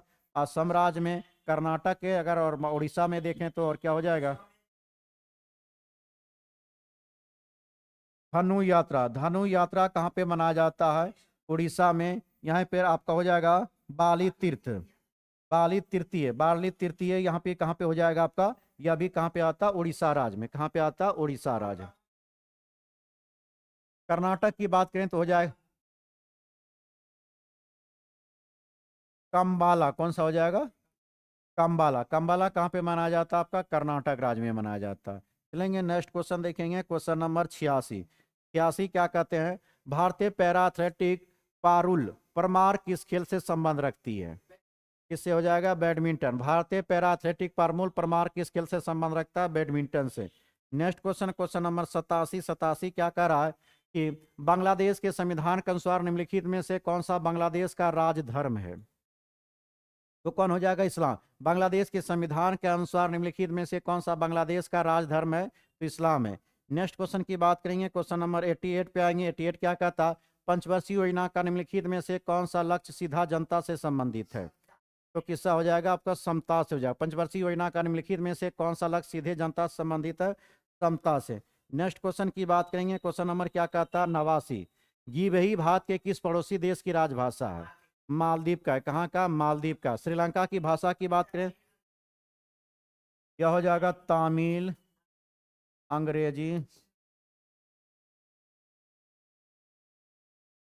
सिंहली हो जाएगा। कौन हो जाएगा? सिंहली। तीन भाषा बोली जाती है, तमिल, अंग्रेजी और कौन आता है? सिंहली। म्यांमार की बात करें तो बर्मी। म्यांमार में कौन सी भाषा आती है? बर्मी। अब भूटान में हो जाएगा आपका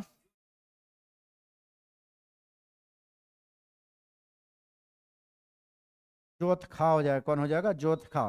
भूटान में कौन होती है? जोतखा। श्रीलंका में तमिल, अंग्रेजी और सिंहली बोली जाती है। म्यांमार में बर्मी और भूटान में कौन आती है? जोतखा। और आपका कौन देखे घीवही कहाँ पे बोली जाती है? मालदीव में। घीवही कहाँ पे बोली जाती है? मालदीव में। नेक्स्ट क्वेश्चन देखिए। क्वेश्चन नंबर आपका 90।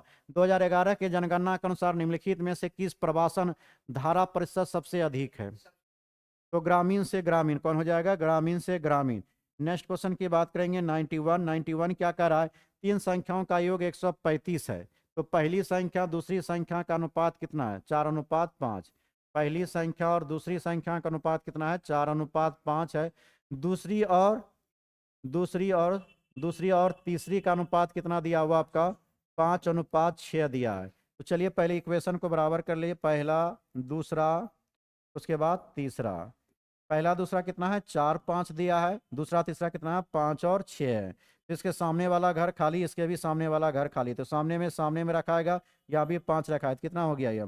5 चौक 20। या कितना हो जाएगा? 5 6 25। या कितना हो जाएगा? 6 5 30। इसको कटा लीजिए तो कितना बन जाएगा आपका? 5 चौक 20, 5 6 25 और 6 5 30 हो जाएगा। टोटल का योग कितना दिया? 135। 6 4 10, 10 5 15।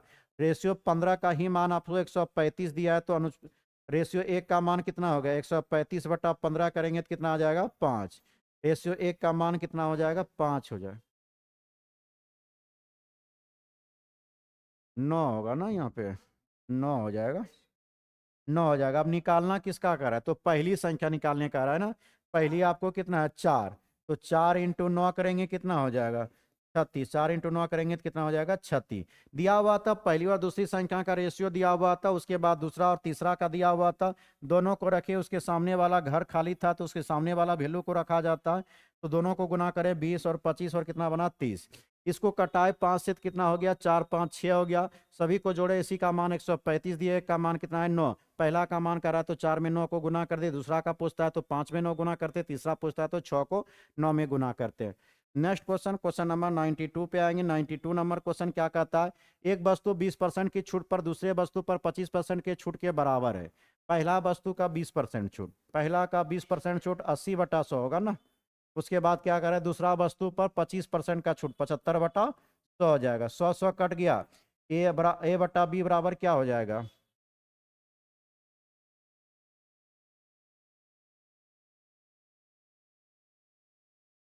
छूट का आ रहा है ना, तो इसमें क्या देखेंगे? एक बार देख लेंगे इसको।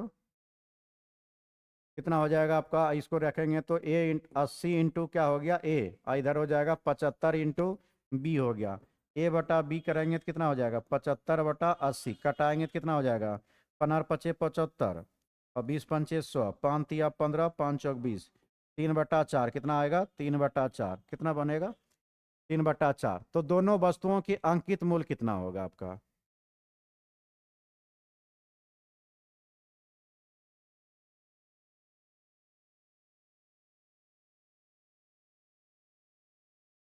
तो एक वस्तु का 20% का रहा है छूट ना, तो 20 बटा क्या कर देंगे?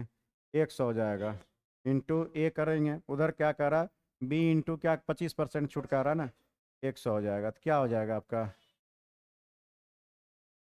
100 आएगा आपका। इधर हो जाएगा 20 इंटू ए। इधर हो जाएगा 20 इंटू 25। ए और रेशियो बी बराबर क्या बनेगा? 5 और बी का मान 4 बनेगा। अब क्या कह रहा है? दोनों वस्तुओं का अंकित मूल्य हो सकता है। तो 100 मानिए ना, तो 100 में कितना हो जाएगा आपका?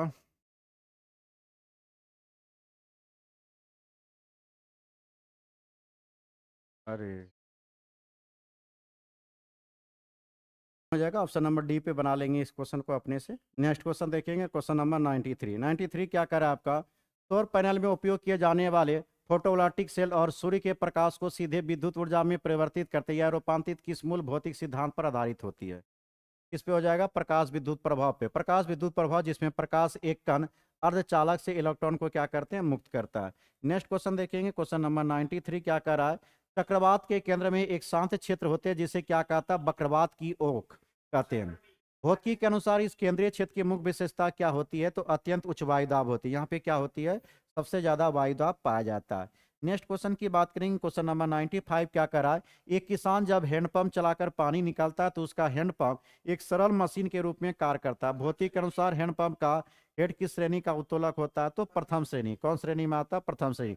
हम जो उत्तोलक के बारे में अगर पढ़ते हैं, उत्तोलक की बात करें तो उत्तोलक में 3 बिंदु आता है। उत्तोलक में कितने बिंदु आता है, 3 बिंदु आता है। एक होता आलम, एक होता आलम, दूसरा क्या होता है, दूसरा होता आयास, दूसरा क्या होता आयास होता, और तीसरा क्या होती है, भार होती है। तीसरा क्या होती है, भार।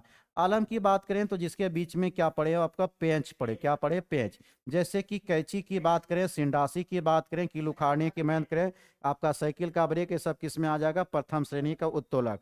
आयाम की, आपका आयास की बात करें, आयास का मतलब क्या हुआ, प्रयास करना। आयास का मतलब क्या हो गया, प्रयास करना। यह तृतीय श्रेणी का उत्तोलक में आ जाएगा। किस में आ जाएगा, तृतीय श्रेणी उत्तोलक के अंतर्गत।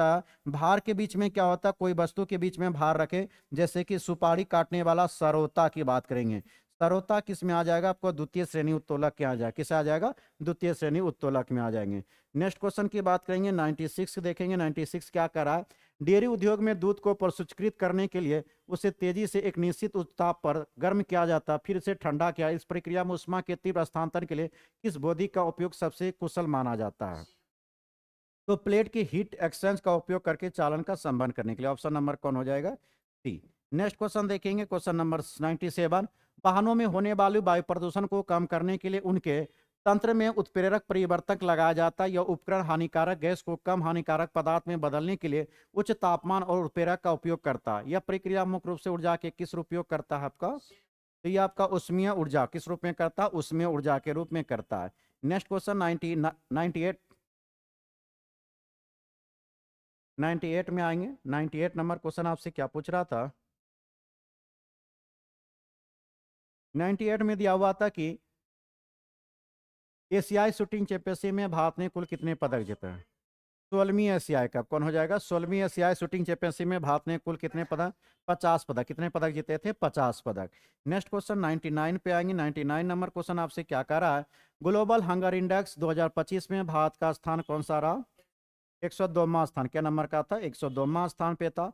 उसके बाद बात करेंगे आपका 100 नंबर लास्ट क्वेश्चन है। लास्ट क्वेश्चन आपसे क्या कह रहा है, कह रहा है कि 18वें अंतर्राष्ट्रीय पृथ्वी विज्ञान ओलंपियाड में भारत ने कितने पदक जीते हैं, कितना पदक जीते, 7 पदक। तो ये आपका प्लेटफॉर्म का पहला सेट था। थोड़ा समय के अभाव होने के कारण थोड़ा कम डिस्कस हो पाया। क्वेश्चन बहुत ही अच्छा था इसमें।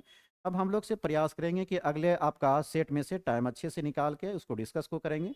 अब मिलते हैं हम लोग अगला क्लास में, तब तक के लिए जय हिंद।